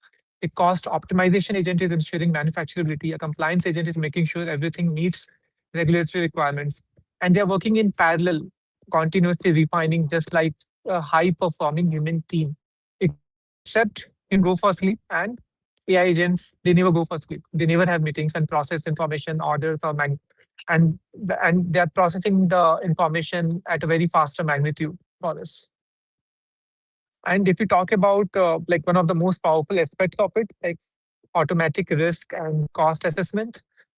And before we invest a single dollar in building a physical prototype or writing production grade code, the agents have already identified technical feasibility issues, cost drivers, optimization opportunities, potential failures where we can go wrong, regulatory hurdles where we can barriers because of the compliance issues and all. And according to data from one of the very big tech organizations implementation, they were able to compress supplier onboarding from 60 days to 20 days, which is around 67% reduction through agents automating qualification and compliance verification for that project. So such kind of success stories we're already seeing. So what we have accomplished in just these first two phases of ideation and prototyping, right? We have gone from human limited in just sequential ideation and prototyping to an autonomous, continuous, parallel exploration and design process. Ideas don't wait for the next brainstorming session, and prototypes don't wait for the engineering team's availability. Innovation is happening 24/7, and it's happening at a scale that simply was not possible before. Now, you might be thinking, okay, we have got ideas and blueprints, but what about testing? What about deployment? And for sure, though they still require human oversight or not, we are going to address that in the next part of the talk. But meanwhile, if you have any questions or comments, feel free to type that in the chat. Maybe few of the terms, what I'm talking about, may be very much relevant for the developers. But as a human also, this last month, I was attending a conference in, I was part of a panel discussion in Abu Dhabi, and we were talking about AI safety. That conference was focused on AI safety, where we are trying to brainstorm on with all these announcement by big tech companies that AGI is coming. The way we are working is going to change and transform. And in the previous talk also, we have heard this amazing speakers talking about how the gig economy is changing and how adapting AI is going to transform the way we are working right now, right? So talking about with all this advancement, AI taking up a lot of jobs, which a lot of human were working day in and out. So how we are going to create an economy which can sort of make sure that women are still employable, economy is growing, and about the safety concerns also, how we are making sure that we are using AI responsibly, and we are aware of the ethical use of it, right? So those kind of discussions and committees and organizations they're already doing those discussions, coming up with the white papers and frameworks. Can we have international level AI framework for these AI agents and AGIs, whatever is coming next? So those kind of discussions are also very important for us, and we need to be very much careful with how we are prototyping and moving forward. Given we have very limited span of time, I will just leave you with some of the other examples. In our day-to-day life also, we have started using AI agents and automating the workflows wherever we can. And agentic AI is not about replacing human innovation. It's about redefining the human role in innovation. And the shift, what we are seeing is from human in the loop to human in the flow. And this terminology matters a lot. So with this is the last part which I'm trying to cover with you, the last 2 points.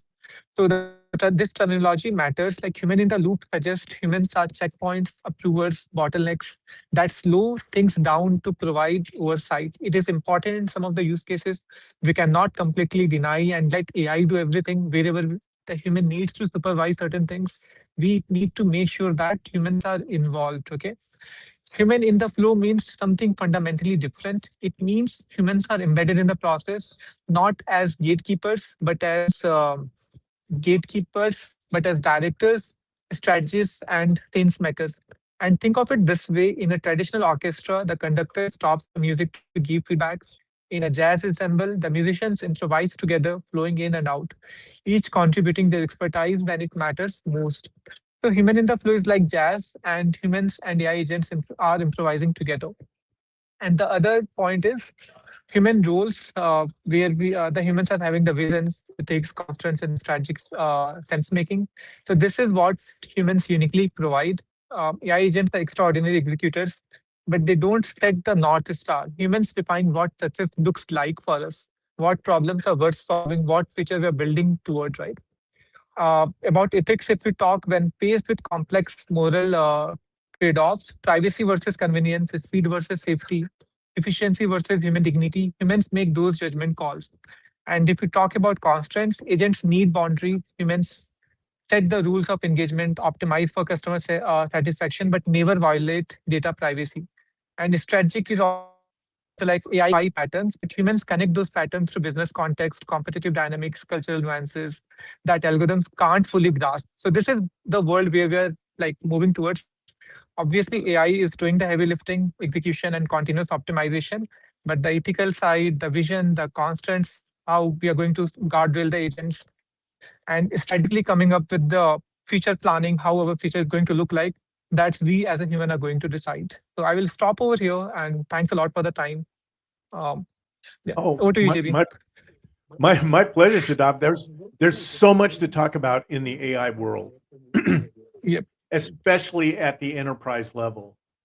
When you talked about the back-end infrastructure and what it takes to do agentic AI, I know completely what you're talking about. I'm bet actually Synergy AI is building out some of those things for our clients as well. So, Nice. yeah, we need to chat. I'd love to collaborate with you. Definitely, So, anytime. yeah, absolutely.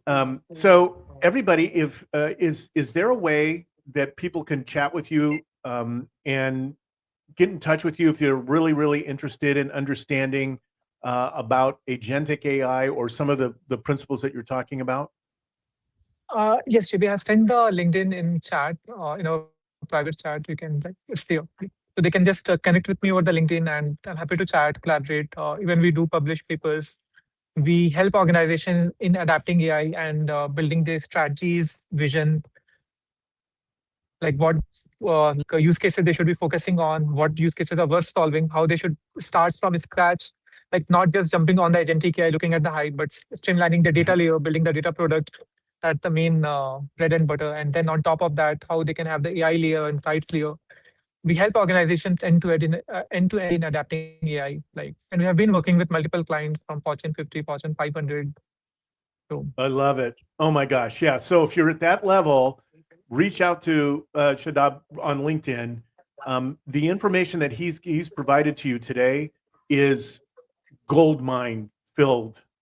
There's so much information in there that you need to apply as you start thinking about really growing and scaling a business and implementing that kind of technology. So Shadab, thank you so much for being here today. I really appreciate your time and energy. thanks. I'll be reaching out. I'll be reaching out to you, my friend. So our next speaker is an attorney, Nicole Compton. She brings a perspective shaped by leadership, resilience, and the determination to help people step into their own potential. She is a multifaceted authority in law and business. She helps attorneys and entrepreneurs turn their expertise into assets and passion projects into profitable ventures. With over 25 years of experience, Nicole is a nationally recognized speaker known for her candid transparency and practical wisdom. Nicole, I know you're having technology challenges, but we're grateful to have you here. The stage is yours. Thank you, JB. If I do start glitching, just let me know. I'm going to, today, I'm happy to be here. I'm honored. Thank you, Ashu. Thank you for Global Speakers Talks. Hi, everyone. I am attorney Nicole Shelton. I'm the owner of Second Chair Legal and Prosperous Pivots. I'm thrilled to be here with you all today, and I want to hit AI in a different perspective, bring it to you from maybe a perspective you hadn't thought about. So I want to start with a story. And I think the story bodes well about, as I think about technology adoption and how I've witnessed it over the years. Early in my career, I worked with a major hospital system who was implementing a new electronic health record system. And part of my job was to work with the doctors and administrators in the hospital and bring on this new technology. Well, that, of course, was a change, just like it is with AI.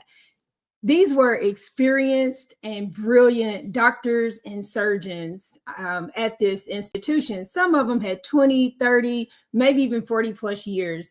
And the scary thing that happened was a significant amount of these doctors, they quit. Instead of learning the new technology, they retired early. They walked away from their practices. They closed their doors. They saw no more patients. The community suffered because of it. We lost decades of experience and expertise and institutional knowledge and patient relationships that you can't get back, all because of the resistance to the inevitable change that technology brought at that time. Now, that was over a decade ago, but I'm watching the exact same thing happen with AI right now. Across every industry, leaders and entrepreneurs and professionals, people with incredible expertise and years of experience are sitting on the sidelines saying, I'll wait and see exactly what happens. But here's the truth. The change is coming. AI is here. And yes, we're at the beginning of this wave, but we are quickly getting into the thick of things. Change is inevitable, but prosperity is strategic. Everybody wants to prosper in life, not just with wealth, but with, health and protection, period. The AI wealth gap that we are experiencing right now is much greater than the digital divide ever was. And the gap is going to continue to grow. Here's the key though. The first adapters are the ones that are building the empires, while late adopters are sitting around, like I said, I'll see what happens. I don't know about this AI thing. I don't know about Chat GPT. That just isn't for me. Well, you cannot put your head in the sand. This digital divide is growing wider and you will get consumed. Don't let AI and Chat GPT and all the things that are happening now become your resignation letter. Don't let it cost you your competitive edge that you already have, or your relationship with your clients, or let your company say goodbye to its good people. So today we're going to talk about how to go from the legal landmines to AI gold mines. My goal is to take away some of the apprehension, some of the fear that you may be experiencing as you're watching the wealth gap grow, as you're watching AI seem to weave itself into everything from pumping gas to doing your work on the job, to cooking recipes, the TV, your phone. I mean, it is here to stay. So what I want to do is make sure that you're protected and that you're comfortable. And I'm going to show you how to navigate this, because AI is not a crisis that you need to manage. Instead, you need to look at it for yourself personally, for your career, and for your business as an opportunity to master and monetize. Let's take hold of this thing and make AI your prosperous pivot. So using AI without understanding the legal implications, that part isn't good. That isn't innovation. Instead, it's liability on autopilot. So every day, businesses are implementing AI tools without considering three major critical areas that may be costing them thousands and maybe even millions in fines and litigations and lost trust of their customers, and definitely creating liability if they aren't already been experiencing these things. And so we're going to talk about three landmines. The first landmine that most businesses ignore until it is too late is not protecting data of the people that they're serving. So data privacy violations are becoming more and more commonplace. Not all of them end up getting caught. However, with AI, there's an opportunity for more violations, but AI also brings an opportunity to catch offenders much more quickly. And that makes a catastrophic consequence for everyone that's involved. So what's happening is professionals are taking confident client information, customer data, employee records, and they're copying and pasting that information directly into AI tools such as ChatGPT to save time, to get ahead. They're using ChatGPT to draft their emails, summarize documents, analyze data. I know attorneys who are using it with their client information, and medical providers who have no idea that when they put their client information, let's say to get a second opinion, into an AI tool like ChatGPT, they have violated potentially HIPAA laws, GDPR laws, state and privacy laws, and their own clients' confidentiality, and with attorneys, confidentiality and privilege. But this isn't, most people, especially if you don't have a super large business, if you're a solo entrepreneur, or even in your personal life, you don't really consider that these violations may actually cost you money. HIPAA violations alone can range from $100 to $500 per violation. That is per violation, per incident. So if you're dealing with any kind of data breach that will affect records, and we never know when a data breach is going to come, even with some of the best security in place, all the risk isn't eliminated. So you could potentially be looking to get sued or end up in a potential class action that you don't want to deal with. So that costly mistake comes from thinking that, because AI tools are popular and now they're widely used, and every day we see something else about how they can improve our lives and what they can do. Yes, we want to use them, but we cannot assume that they're automatically going to be secure and keep us in compliance.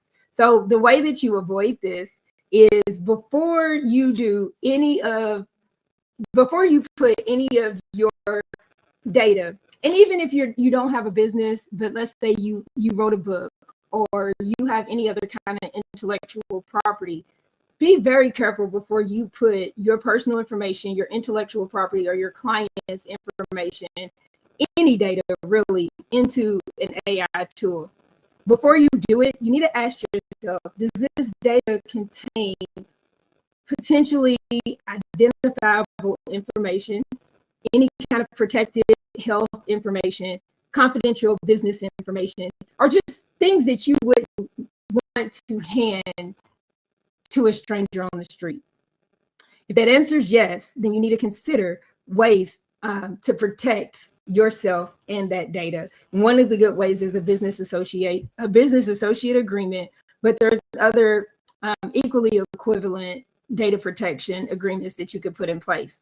The thing is, you need to put them in place before that landmine goes kaboom. The second landmine is a failure to disclose. This is going to define the next wave of litigation. So on this one, I'm speaking to attorneys. I know everyone's not an attorney, and you may not have an attorney now, but it's better to know this when you have it, better to know this now than when you have to know it later. But also, you can extrapolate this to your business as well, because this isn't just applied to attorneys. But failure to disclose the use of AI to your clients, your customers, third parties, and for medical providers, your patients, this is huge. So landmine number 2 is failure to disclose that you're using AI. Your clients, your patients, your customers, they have a right to know if what you're sending them came from you or came from AI, that if you've used AI in serving them, if you've used anything other than your normal tools or your personal intellect to serve them, they have a right to know. They have a right to know if they're legal advice, if they're medical advice, if you're an accountant and you're giving financial recommendations. They need to know if that was generated by AI. The government is already watching closely in this space. They're looking for deceptive practices. Not only that, AI models, language models, when you input information, I always say garbage in, garbage out. Many people think, oh, I use ChatGPT. I laugh because I hear a lot of people say, oh, I use ChatGPT for everything. I put it in for this and I put it in for that. And then when I look at their prompts or I look at what they've created, it's not as sophisticated as they think that it is. So garbage in, garbage out. If you don't know how to prompt or how to add the guardrails, or sometimes even if you do, these models, these tools, they hallucinate. Just 2 weeks ago, I had an attorney who doubled down on a case and would have gotten him in trouble because of his license and would have cost his client lots of money. And it was the Perplexity, I think, was who he used, and it gave him the wrong information. It looked pretty on paper. He thought, what I put in was good enough. And it was not. Luckily, I did him a solid. I contacted him and let him know. But that's something that could have cost him and his client a lot. And if you're risking using AI, the FTC and the government, and really your client without knowing it, they deserve disclosure. So don't think the disclosure doesn't matter. And the way that you avoid this and you fix it is to have a clear disclosure policy. It could be as simple as a couple of lines in your contract, or sending an email or putting a disclaimer at the end of the email. This is what, parts of this were used, or I use whatever tool, I use AI in this process. So if you're going to use AI to generate any kind of client communications, to make contracts, any deliverables, you need to disclose it. If you're using AI voice assistants or chat box, you need to disclose that upfront. Early on, when I created AILawphone.com, the product that I have for attorneys, his name is Andy. When I created Andy, that was one of the things even I neglected. And I'm an attorney who's teaching how to avoid these landmines. But your AI agent needs to identify, hey, you're speaking to an AI assistant at some point in the call, preferably at the beginning of the call. And this is maintaining trust. This is maintaining the goodwill of your business. This is everything. And you don't want to not legally comply and harm yourself, your reputation, the trust that your customers have in you, and potentially harm your customers. Landmine number 3, lack of protocol. Not having the protocols and the guardrails don't give you you need human oversight. So when you have human oversight, you need to make sure that, again, if you use AI, that you're going back and having a human spot check, or making sure that when there are updates, that you are that you have a human that's overseeing what's going on. And so those are your 3 landmines. I don't want to see any of course, I cannot get really, really in depth. However, I want to give you 3 questions you can ask, and then also let you know that if you want to go more in depth or you have questions, I have a QR code that's been on the screen, and I'll get to, the QR code that you can click on, where I'll do a free question and answer session that's private. So question number 1, you always want to ask, where does my data go? Yes, it's hard to read the terms of service, and nobody wants to read all the small print, but you really do want to know what the terms of service of the tools that you're using are. And you need to look in your agreements for what information they're allowed to keep, how long it's stored, and there's some prompts that you can add in to make sure that they do not store your data. Question number 2 that you need to know is, are you required to disclose the AI use? I talked about FTC, and so there's some government transparency, ethical obligations, but you need to ask yourself for your clients, are my clients and customers entitled to know that I'm using this? And what in my industry, what are the specific disclosure requirements? And the rule of thumb is, when in doubt, disclose it. Transparency builds trust in the long run. And number 3, what guardrails can I put in place, and do I have human oversight? This is your control and your accountability, and having a human to be able to catch things like I did for the other attorney can save your business, your reputation, and the trust of your clients majorly. So again, tying it all together, it's okay to automate everything. You don't have to avoid AI. You don't have to close your business because it's coming. You just want to make sure that when you automate, that you amplify, that you protect, and that you keep humans within that. My challenge to you today is, don't let AI be your resignation letter. Don't let it be the thing that cost you clients, money, or a competitive advantage because you were too afraid or too uninformed to engage with it strategically. So again, I offer, if you join me for the private session, sign up, join me for the private session. I'll make sure to send you freebies, including an AI legal compliance checklist, more detailed on my 3-question framework implementation, and a guide to how to implement it, and resources that will help you navigate this. So awesome. I thank you all for your time, and that's all I have. JB? Well, Nicole, this was amazing information. And being in the the AI development world and applications, I completely understand what you're talking about, and absolutely understand that many people don't take any of your advice. And it's easy to forget fundamentally that when we use AI, at least from our perspective at Synergy, right, an insight-driven business, it's human brilliance augmented with AI. It's not AI that replaces our activities. And so when you flip the responsibility switch, by default, you're going to put yourself in a place where you can take advantage of what Nicole is talking about. Use that transparency. It's easy to end up having the tail wag the dog, as they would say, instead of the dog wagging the tail, if you don't get ahead of this.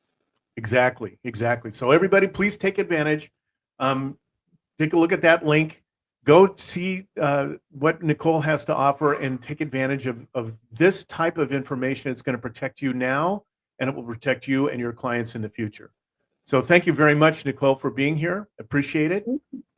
Looking forward to it. I'm gonna jump on and grab that stuff, and we can talk about a complete compliance solution for small businesses as well. Anyway, thanks very much, Nicole. Thank you. Awesome. Well, today now we're coming to the final speaker for our event today, and that's Jan Roberts.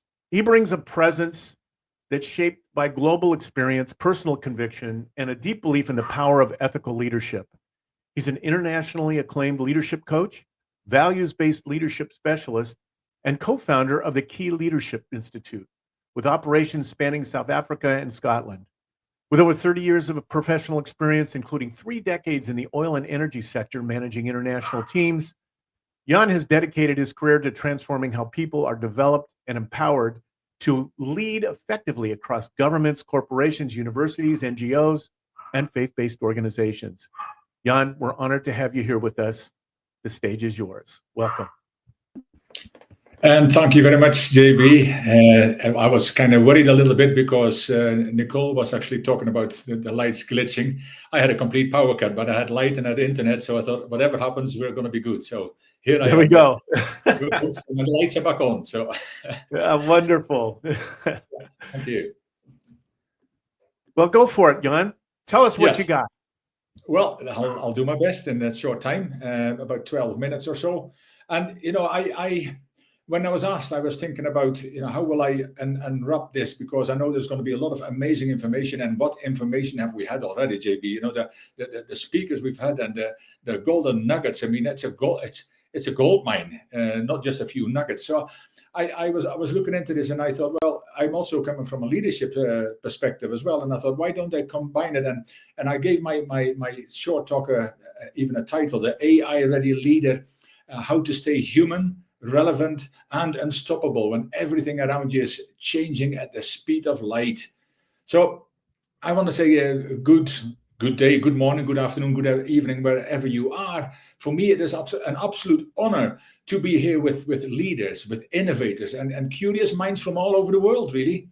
But now, before we dive in, I have a confession to make. Just over a month ago, I became the first Jan Roberts in history to clone himself. Now, yes, somewhere out there is a digital Jan who works 24/7, never gets tired, never asks for coffee break, unlike this one, because I'm a Dutchman and we like our coffee. And to be honest, he might already be much more productive than the real one. In fact, he is already more productive. But here's the truth. Creating an AI clone did not replace me. I never felt that, but it actually expanded me. It showed me something profound, something I really want to share with you today. See, when I actually created my clone, and it's still a work in progress, I realized something very powerful. AI is not a threat. It's actually a mirror. No, your clarity, because it reflects your clarity, it reflects your confusion, it reflects your values, it reflects your leadership habits and your blind spots. So if you are intentional, AI will multiply your intentionality. If you are disorganized, AI will multiply your chaos. And if you procrastinate, AI magnifies your avoidance. Also, if you're strategic, AI multiplies your clarity. And if you're heart-centered, AI helps you to scale impact. And I really think you get the message. AI doesn't change who we are. It amplifies who we are. And this is why leadership matters now more than ever. And people sometimes say when I talk about leadership, oh, that's not for me. But I must tell you, I say that all the time, of course, we are all leaders. Leadership begins with self-leadership, and self-leadership is all about personal development. That's a story for another day. But let's get something out of the way just now. AI is mainly a left brain kind of tool.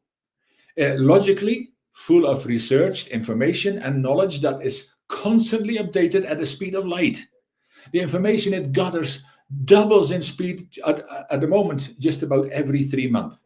However, we, the humans, are in control of the right brain part, or at least some of us are. AI is fast. AI is powerful. AI is impressive, very impressive. But AI cannot automate or replace emotional intelligence. People have already talked about some of these kind of things. AI cannot replace integrity. AI cannot replace vision, purpose, courage, or connection, because that connection is so important now, so more than ever before. And it cannot replace creativity rooted in lived experiences. So your humanity is not a weakness in the age of AI. It is your competitive advantage. See, today I want to give you a simple framework you can use immediately. And I will, if you connect with me, I will give you a one-page overview of this afterwards as well. But I'm going to talk about the 5 pillars of the AI-ready leader. And the first one is self-awareness. See, AI multiplies who you are already. And this is why leaders must ask 3 daily questions. Number 1, what do I want? And this talks into your daily goals, your to-do list, the things you need to achieve today. We're going to talk about time management in a few sessions as well. In fact, the one I'm hosting, and it actually talks into a lot of that too. And why does this matter? Number 2, see, what is the purpose behind what you do and you need to do? Now, this is important to keep you on the right path and amplifies, again, there's that word again, the importance of what you do. And number 3, who must I become to achieve it? Now, this talks into your intentional daily development plan. You must do something every single day to grow yourself. And the first 2 questions will assist you in clarifying exactly what it is that you must do. See, great leadership has always started from within. I always tell people that leadership is about self-leadership, and you cannot give what you haven't got. And that it's all about daily personal development. See, AI just makes it more obvious when we skip that step.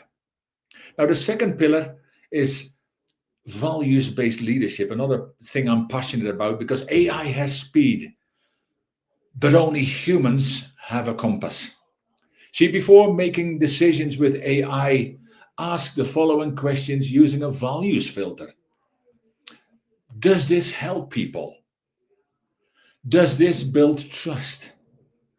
Does this align with my values? And for that, you need to know what your values are, what you stand for, because we all know that if you don't stand for anything, you fall for everything.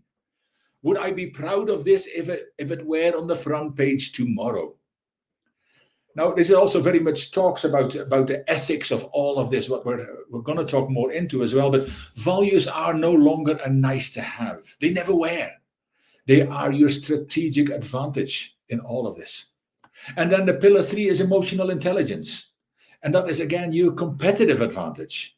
See, in a world of automation, the most advanced technology is still a human being who knows how to connect. See, EQ drives trust. It drives influence. It drives culture. It drives collaboration.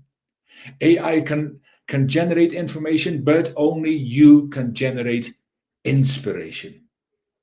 And then pillar 4 is collaboration with AI. As I said already, AI is not a replacement. It's a partnership. And we need to partner with that. And there are 5 simple ways to use AI today. We've heard so much already. It's use it for planning, use it for brainstorming, use it for communication, use it for consumer insights, and the 5th one, use it for innovation. And yes, you can even let AI help you with your daily to-do list. But unfortunately, it won't actually do the list for you. And the final pillar is purpose-driven innovation. See, AI is powerful, but values guide direction, and this is the heart of leadership, as far as I'm concerned anyway. Yes, AI will give us speed. Values give us a direction, and purpose gives us meaning. See, when you align technology with purpose, you create impact, not just efficiency. See, in my work with leaders from around the world, here is one thing I've discovered.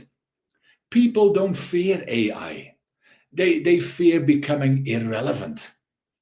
Lots of fear mongering out there, and yes, AI is going to take out jobs and it's going to take over the world. They may have seen the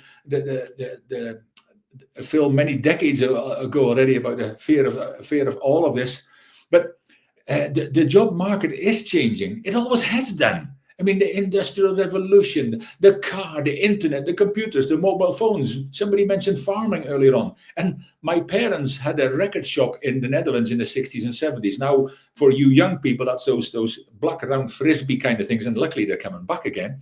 But everything has changed. And yes, we had music then, and it's changed. The MP3s, MP4s, DVDs, Blu-rays, and all. We still have music. I mean, it's debatable whether music is as good, and some of the older people will probably agree with me.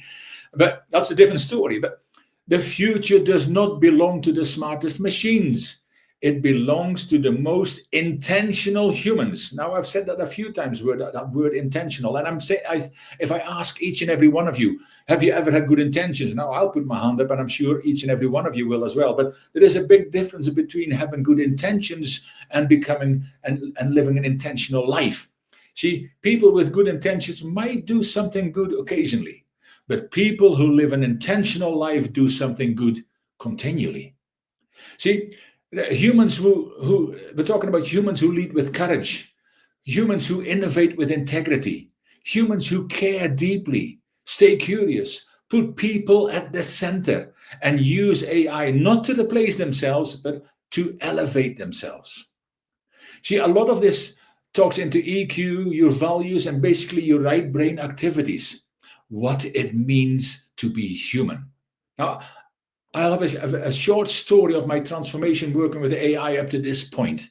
See, like many of you, if not all of you, I have used AI for several years now, and I use it for too long merely as a Google Plus kind of tool. Better, faster, with more information at my fingertips. However, it is only when I started to delve into this stunning tool more deeply, I started to uncover a whole new world. It's not just about ChatGPT, which now, I think last Sunday, the 30th, it existed 3 years. It's not about Gemini or just Copilot. It's not just about getting some knowledge much faster than before. It is so much more than that. You've heard this already from all the experts. And as it happens, when you start researching something, Facebook recognizes what you're doing. And that's AI as well. And it starts to bombard you with adverts, which is how I came to realize that there were so many different AI platforms out there, with more being added every single week. I was listening to others who started getting more confused, more overwhelmed, and no longer sure what or which platform they should work with, or how they could possibly work with 30 of them or guide 70 agents, all this kind of stories. So there is something that we realized, that many people did not have a clue what AI really was, and still don't, why we should embrace it, or how to use it, or the fact that AI has been around for 75 years already. Yes, it started in 1950. It fell away for a while, and it's back with a vengeance now. But so we actually created an AI education platform where people can take small steps, where SMMEs can start to implement AI in some areas with simple tools. Kanji already has started right at the beginning. Focus on one. frustration and friction. But yet, most we can start with simple tools without costing them their entire sales or marketing budget, and yet will allow them to compete with the big boys in the marketplace today. However, for me, the most amazing insight came when I started to build my personal clone. As I mentioned at the beginning of my talk already, it was not just about the time it saves me, or the speed actually that it delivers material, but also how amazingly it is becoming like me. See, when I ask it for something, it's no longer a generic reply, but very specific to me, who I am, what I need, and how I need it delivered in my way of speaking and writing. And again, that information, you need to feed it, because I said for a long time, you only get answers to the questions you ask. That was always so, because people said, Google told me that. Yeah, but what did you ask? And of course, now it's called prompts, and the better prompts you learn to get, people have talked into this already, the better answers you're going to get. And that just takes practice. But it not only saves me time in my business, and I still have lots to learn there, but it also in my private life, because I provide it with information on what mundane tasks I spend too much time on, and what AI can easily replace. It saves me hours every day. And that was mentioned before as well.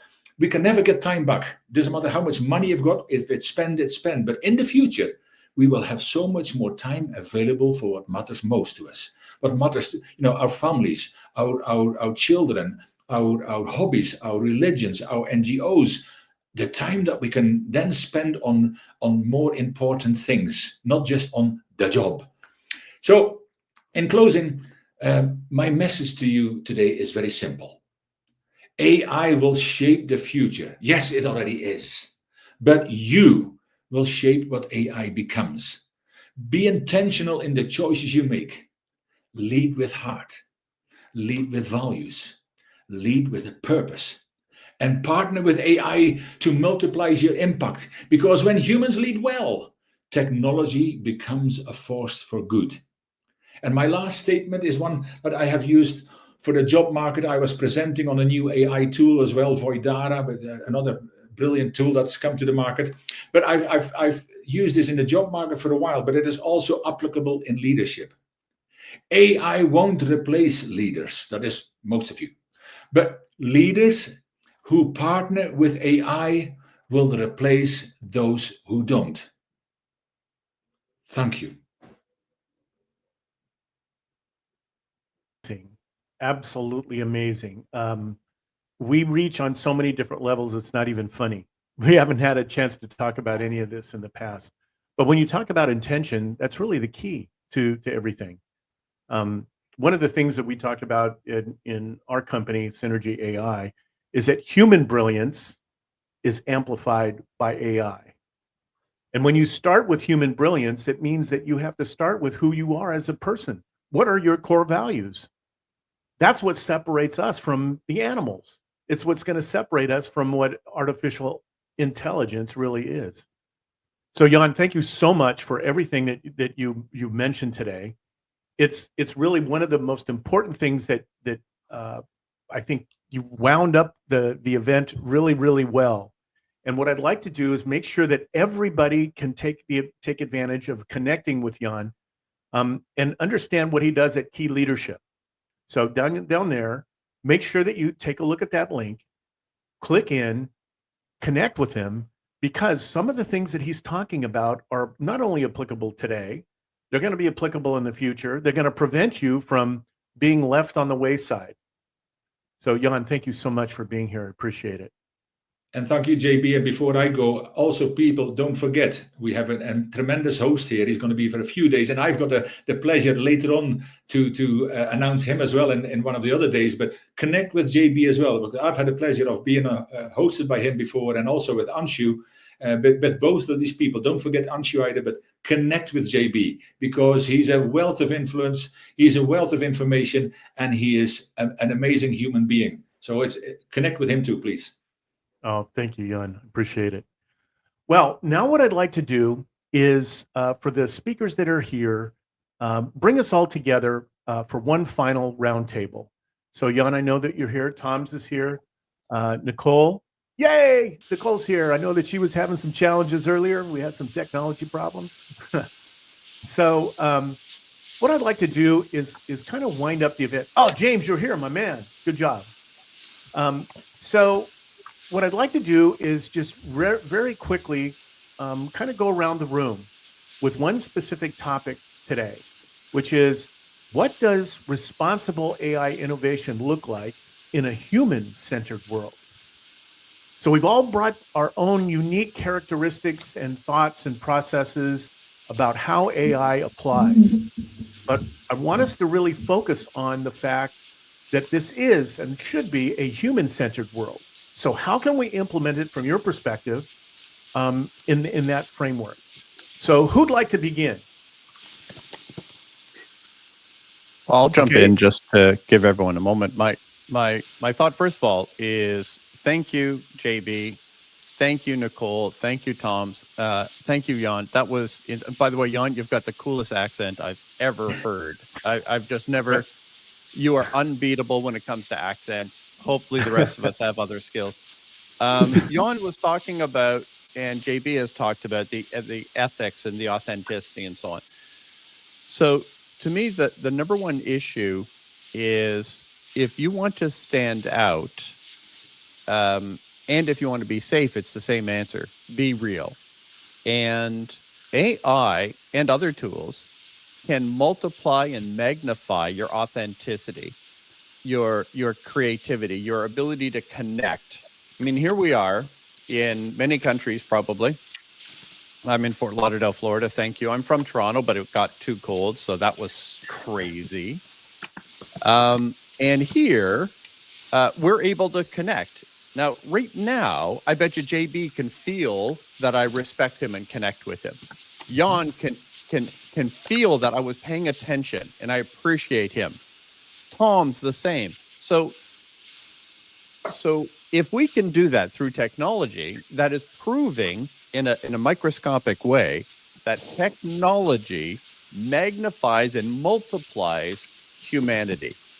And so if you ever hear of what do they say when actors they kind of take the paycheck but they don't really put on a great performance? They say that they're dialing it in, they're calling it in. I forget, is that what it's called? Calling it in? Anyway. Well, you can't call in business anymore, because no one can outfake you like AI.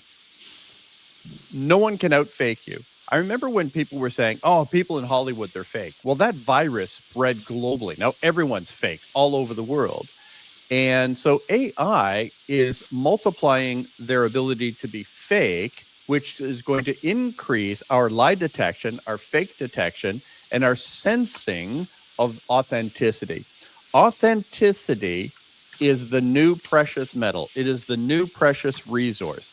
If you will allow AI to magnify and multiply your authenticity, you'll stay out of trouble, you'll be respectful, and you will absolutely be irreplaceable. That's my submission. Boom. Drop the mic. I love it. Boom. Yeah. No, my mic costs too much. I'm not dropping it. Forget you, man. Thanks, James. Toms, how about you? So I feel like we all agree here on similar principles of values and human first. And I want to point out a few simple things. The innovation will happen on its own. Like we can start to slow it down, we can speed it up. Innovation will happen. Sooner or later, one way or another, it will happen. Second part is responsibility.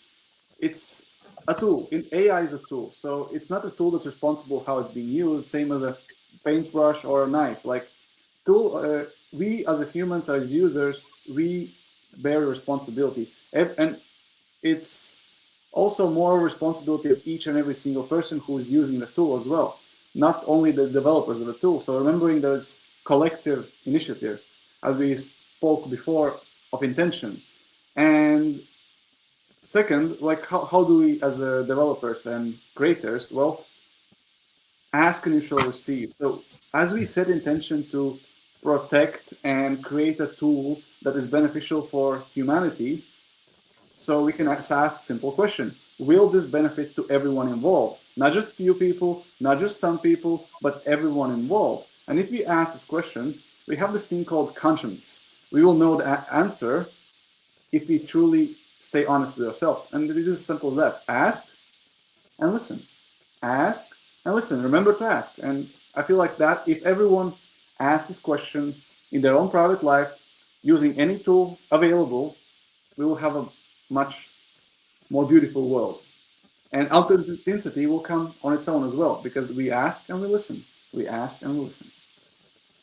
I love that. That's great. Thank you, Tons. Appreciate it. Okay, Nicole. So the other night I had a dream, and it wasn't until you posed this question that I realized what that dream meant. And so I'm going to get attorneys that were really straight and narrow, but I'm one of the creative ones. So bear with me on my woo-woo journey. I had a brand new car. It was a Mercedes truck. I was walking around it looking like, oh my God, this truck is freaking amazing. I got in it, I turned it on, I walked back around, I'm looking at the creamy leather seats. Everything on this thing was just top of the line. All the bells, all the whistles, the big screen you get to touch, got in the back seat and was like, whoo, this is nice. And I put it in drive and jumped out. That was a crazy thing to do.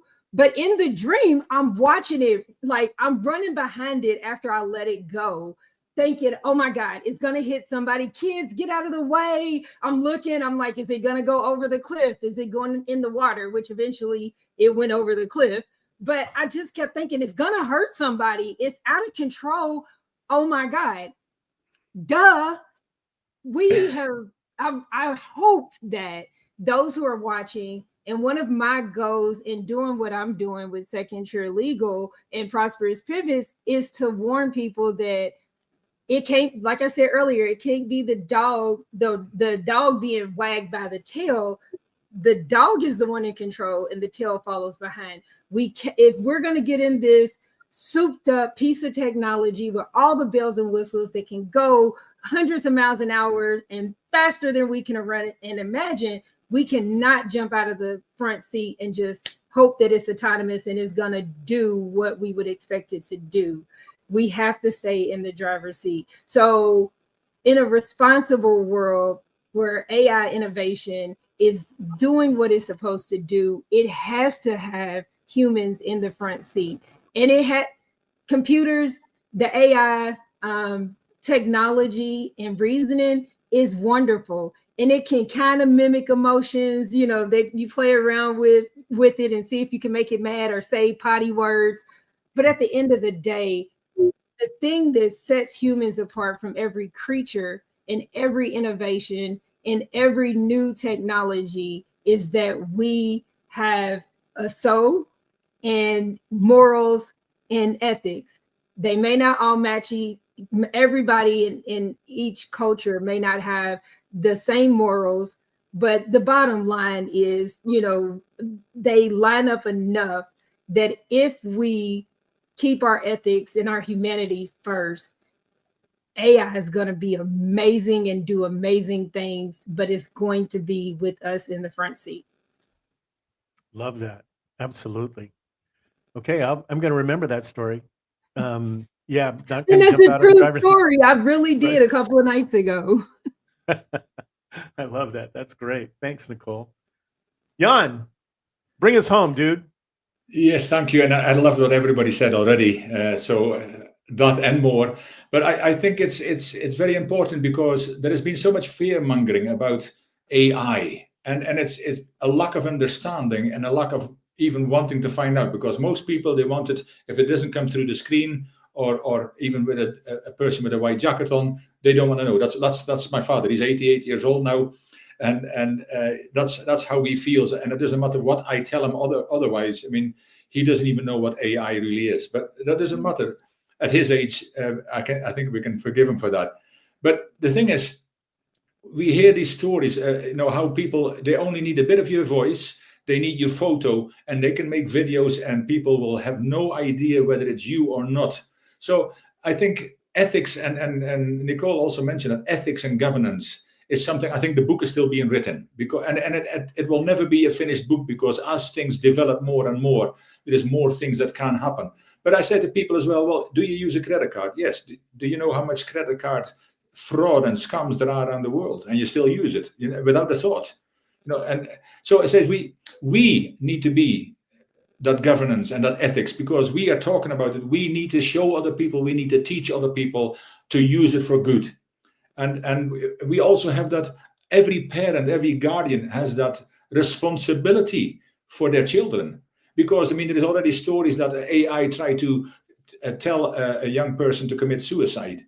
And when you hear those kind of stories, I can understand that some people who don't know any better yet, they are feared and will never take part of it. But the best thing we can all do is to start embracing AI and start learning it one step at a time. Don't learn 40 different platforms. Learn one that whether it's ChatGPT or Claude or even Canva, which is brilliant too. It doesn't matter which one you use, but don't start with 40, 50 at a time. Use one, get guidance. And I see it as well, because my dad, the 88-year-old, he to this day has not got a mobile phone. And for him, it was very simple. He never wanted to be found by my mother or anybody else for that matter. But here's the thing for that. It is a story.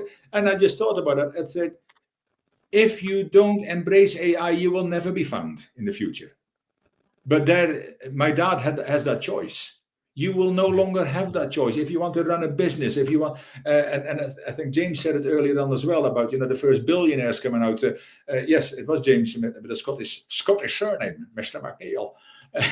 Yes, half a kilt-wearing Dutchman. So, but I think it is important that we keep conversations like this going, that we talk to people. It says, if they are scared, have the conversation. Don't say, okay, well, please yourself then, because Tony Robbins and Dean Graziosi, they do some wonderful stuff. Dean was saying, we're in that curve, in the curve of AI now. In 2 years' time, there is still room, but you're on the back end of it then, because in the next year, there's going to be so many things happening, especially for individuals and small businesses.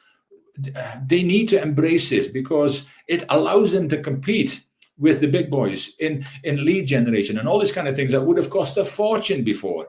So try to understand it at the basic level first, take small steps, but at the same time, when you do, also be aware that where there is good, there is bad, yin and yang. But I said, we can't stop the bad, but we need to become more aware of it, and we need to keep asking questions. Don't take everything for granted. And if you see something that from a person you know or don't know that they might or might not have said, because as I said, we don't know that anymore, don't jump on somebody first. Ask the question. Go, if you know the person, connect with them first and believe them, because we need to have that human touch. We need to keep that trust. We need to connect at a human level now more than ever before, because people sit in front of their screens. I read something the other day. They go outside 4 to 7 minutes a day, but they sit in front of the screen 4 to 7 hours a day. So that's, I'm talking to some of my same generation. You couldn't get us in the house when we were younger. I used to get punished because I was home late, but I was always having fun. And now you can't get them out of the house. So there is a lot of things that we need to consider, but screen time, yes, of course, it's got its space, and AI has got a space. But know what your children are doing. Be aware of. Have conversations. You don't have to spy on them all the time, but have honest, open conversations with them. Because I think that openness, that humanness that we have, we cannot take that away, and we need to spread it out through the world. Spread AI with love and humanity. I love that. It's really interesting. There's a couple of things that I've observed. The first is that many people are absolutely afraid of it. Other people use it as the easy button. If you're familiar with that commercial, oh, I'm just going to put a prompt in, and my answer is miraculously going to show up, and it's going to be absolutely perfect. No, in fact, I had to go out and I had to get right. I have No. one on the bookshelf.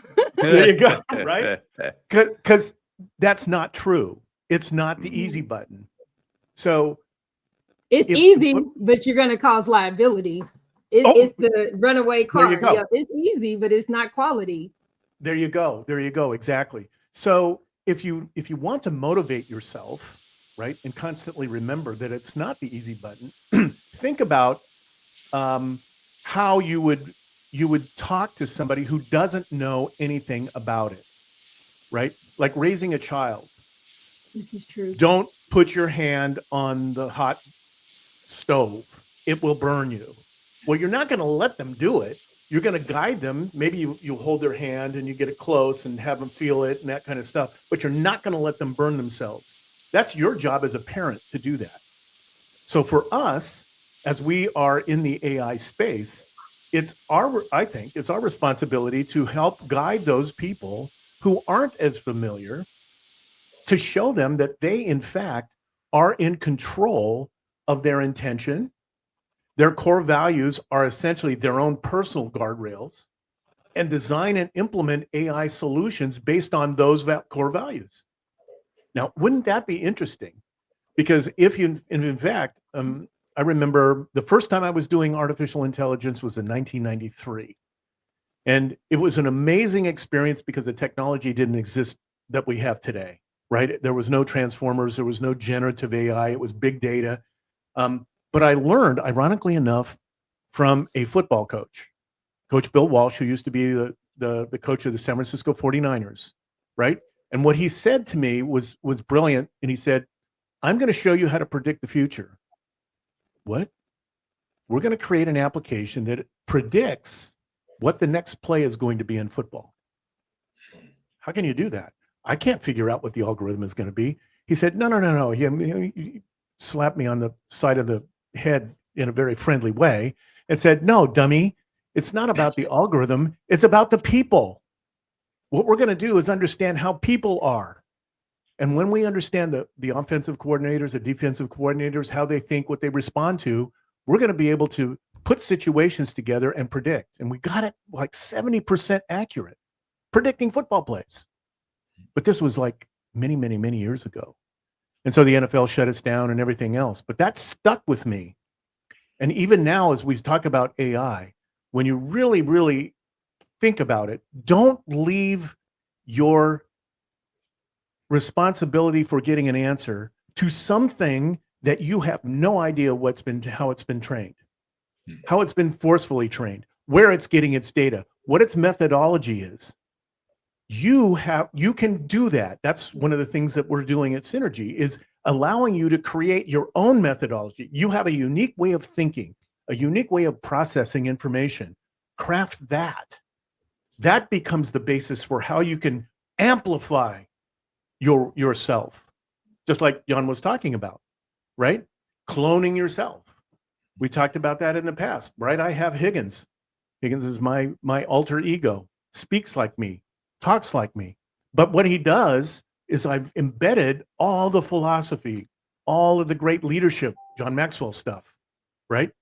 When I have a question, I can go to Higgins and Higgins will answer it almost immediately based on the experts that I've selected, using the process that I've defined in a way that gives me information that I can make sense with. That's the power of AI. That's the power that we can provide. And you, as the audience, can connect with all of these experts who can help you really amplify yourself in a way that helps us help ourselves, our businesses, our communities, but in the future, our children and our grandchildren. So I just want to thank you guys for being here. This has been a great day. I really appreciate your effort, your passion, and it's been just truly an amazing event. And so as we bring today's event to a close, I want to acknowledge something that's been present every place, right?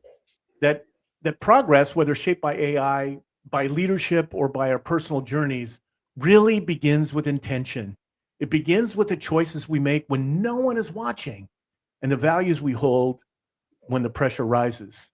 We've heard voices from around the world today, and each one carries a message shaped by experience, conviction, and the desire to make a meaningful difference.